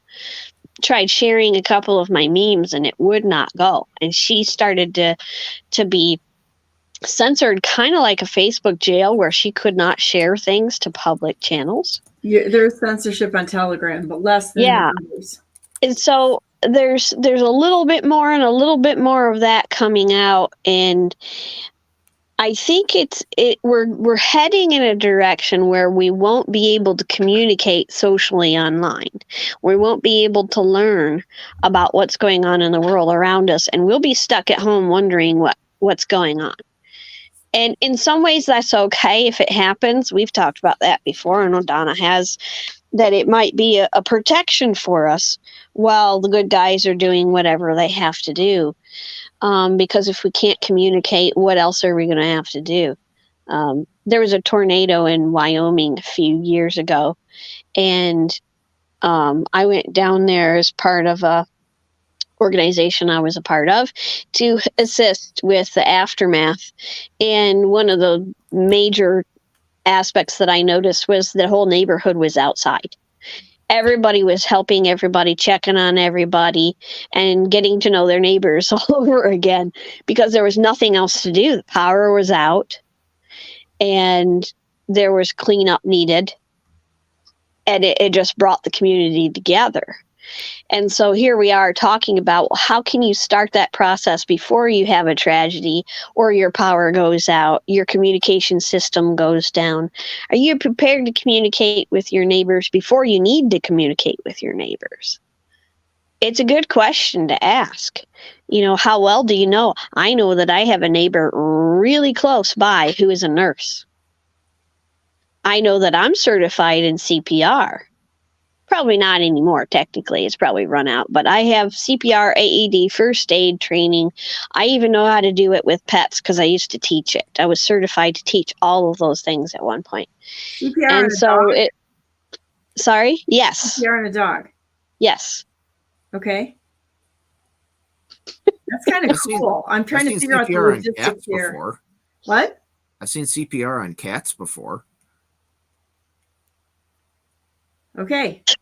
Look at Donna's face. Yes, it can be done. And it can be done, and it can revive a pet. It's like people, it may, if you're in a crisis situation, it may not be likely, but if you have like a brief drowning incident or a fire where a dog passes out, you'll see firefighters putting oxygen on them and doing a CPR, and they revive them. And That's really cool. That's mostly where I've seen it, as firefighters. Mm-hmm. But wouldn't you want to know if you had a neighbor who maybe has revived calves because they raise cows, and they know how to handle some medical situations because they've done it in their livestock, and you get you or someone you know has a drastic injury, and you can't go anywhere or do anything to ask for help except go to your neighbor. But if your neighbor has a skill set like that based on simple life experience, hey, I'd go for it. But you won't know that if you don't talk to your neighbors. You know, the only communication we have is one down the road. I left them a note after knocking on their door. They were new here, and it was right after the bear had come to our chicken coop. And I wanted them to know that there was a bear in our immediate area. So I left them a note. And then they put a note in our mailbox after that. Thank you for letting us know. It was very sweet. So I've been thinking I should maybe go down there and knock on the door again and say hi. Who are you? What do you do for a living? Are you retired? What kind of skills do you have? And share a little about ourselves. And hey, if you need anything, we're right there. That kind of communication can go a long way in anybody's sense of emergency. We have a text group with a few people in the area that never gets used unless, somebody's dog goes missing or, when the restaurant burned down, that was one of those things that, hey, did you hear what happened? That kind of thing will prompt a text in the thread. But otherwise, in here in Michigan, I find that a lot of people just tend to mind their own business, especially in the rural area. That's why a lot of people come out to the rural area. They want a little sense of privacy. We know our neighbors' names and say hello and communicate with them from time to time, especially when there's a big event of some sort. But we don't get involved too much. We'll let them be and do their own thing. It's kind of the tendency that we have, but we should at least get to know them a little bit and, maybe have one of those forms of communication, even something like a church bell that can gather people together in an emergency scenario. It's simple and cheap and quick. And, yeah, I love the bell idea. That's a great idea. Well, I used to watch Little House on the Prairie, like I mentioned Mrs. Olson a while ago. It's one of those things that kind of carried over. They used it from time to time and got everybody's attention. They came running. And when a child went missing, everybody got together and went looking. And we don't have that kind of setup anymore. Why not? And Because we call 911, depend on the sheriff, and you never know when they're going to show up. Because we sit in our houses by ourselves instead of reaching out to other people that could really, really need someone to come by this day. Yep. It's truth. We sit in the echo chambers of our churches and sit in our known groups instead of inviting people and say, come on in. No, everybody's welcome. And get to know each other, because those people may desperately need to talk to us this day. So to reach out to other people that are alone, that's a mission in itself. It doesn't have to be a big thing, just to say, hi, how you doing? See how people are doing. I find that when you do that, quite often you'll get people that really need to just they just talk because they're so alone that it's an act of love just to listen. And there's an awesome power in a listening heart that truly does listen to people, I believe. Saying that, it's 10 after 12 today. I can say talk to the two of you all day. This is nerd TV right here, people. This is what this is. And we get past some of the other stuff. The core of this is nerd TV. So welcome to nerd TV. Not only do we have a Bloodbath News Network registered, we're going to have to get this thing out there. Bloodbath News Network as a hat tip to the rightful president of the United States, President Donald J. Trump. Crowds go crazy, right? So anyhow, I think that this nerd TV thing is kind of a cool thing. Should do all kinds of videos. That would be fun. Yeah, I think we should. I think a lot of people are like me, sitting at home today thinking about my gardening adventure. A lot of other people are starting to do the same thing. A lot of people are getting chickens and learning at, base level. That's a good base level way of starting to learn how to self-subsist and all that. I think a lot of people are really interested in all of the things that we talked about today with gardening and raising animals and what can I do? And starting simple. It shocks me that a lot of people don't even know how to cook. So let's do a blindfold test here and throw a bunch of ingredients on the table, whatever you have, and then open your eyes and what can you make of this? No matter what's in, that would be fun. I think they might have some shows like that on TV, but I don't watch TV. I'm sure somebody's come up with this before me, but can you in fact have somebody put 2 to 3, 4, 5, 6, 8 ingredients in front of you, and could you make up a dish with those ingredients? There is a sort of a show like that. They I give would them more say options, and they say you have to have this and this and this kind of thing, and give them they give them a bunch of different ingredients, and how it's would a you competition combine thing. them? And in what ratios? And what's the chemistry behind it? How do the ingredients work together? Are you I don't see them making. I don't see them using cookbooks. I don't know how they do it. I don't know how the kids do it. I've seen that there's kids shows, cooking competitions, and these kids they have a cooking vocabulary that is completely foreign to me. So yeah, I would fail. I'd take that challenge. I would see. I think that'd be a fun challenge. So, well, with that said, guys, it's after 12. It's time.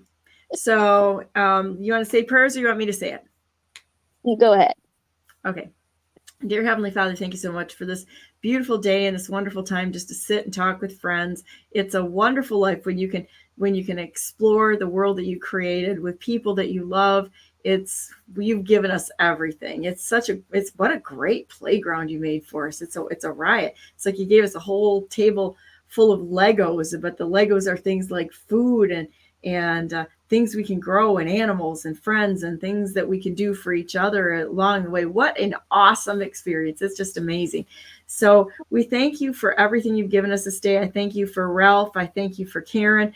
And I thank you for Chris, new friend, that has so much knowledge to share with us. And it's a beautiful thing when your puzzle of putting all of your children together, working together for a wonderful, wonderful celebration in a great, great place that you've given us to just enjoy life, enjoy the day, enjoy the wonderful things that you've given and created for us, like the sky and the clouds and seeds that are coming up and our animals and the beauty that you put in each and every person. It's a great adventure. We wouldn't miss a minute of this. This is awesome. And all the things that you've taught us, it's along the way. It's amazing. And that they're the people that are willing to share their knowledge with each other freely without conditions on it. What a great time. This is a great time.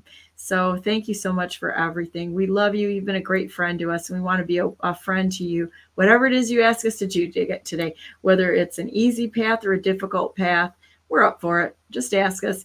And with your strength, your help, your provision, and your leading, we can do all things through you, through Christ who strengthens us. We thank you for this day, and we love you. In Jesus' name we pray, amen. Amen. There we go, guys. So we probably got I'm sure our faithful followers are still there, but we've probably got two bullfrogs and a cricket watching us anymore because it's a long show. But so be it. So anyhow, since I'm the only one with hands, except for this rendition of Karen. So let's see. I don't even have anything to set it on. So you're going to have to imagine Karen with hands.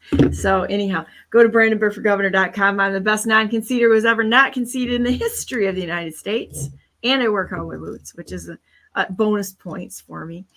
There you go. So I'm still not conceding to liars, cheats, and thieves that have stolen our elections, who have lied to us and have had an attack, not on necessarily the president of the United States, but on all of us. This was an attack on the office of the president. This is an attack on every single American out there, and we're not going to quit until we finish this fight. They started it. They picked a fight with the biggest mutts on the planet.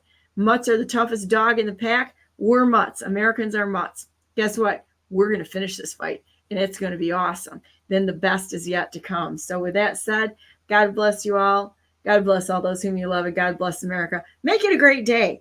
Come back tomorrow. Find something crazy that you find that you want to play with or you want to look at or something like I don't know, like handmade shoes or something crazy like that. And put it in the chat so I can have something else to obsess about for a while, because I got to have something to think about. I've got way too much energy for a normal person. So have a great day. We'll see you tomorrow. Dr. David Kent is on tomorrow. We're going to be talking about prepper stuff, which is always fun. And so we're going to be talking about what do you do? And he is a doctor. What do you do if you're at home and you can't get to a doctor or the system kind of falls down? For home first aid, this is going to be fun. This is going to be a lot of fun. Have a great day. See you tomorrow. And thanks, Ralph and Karen. Thank you.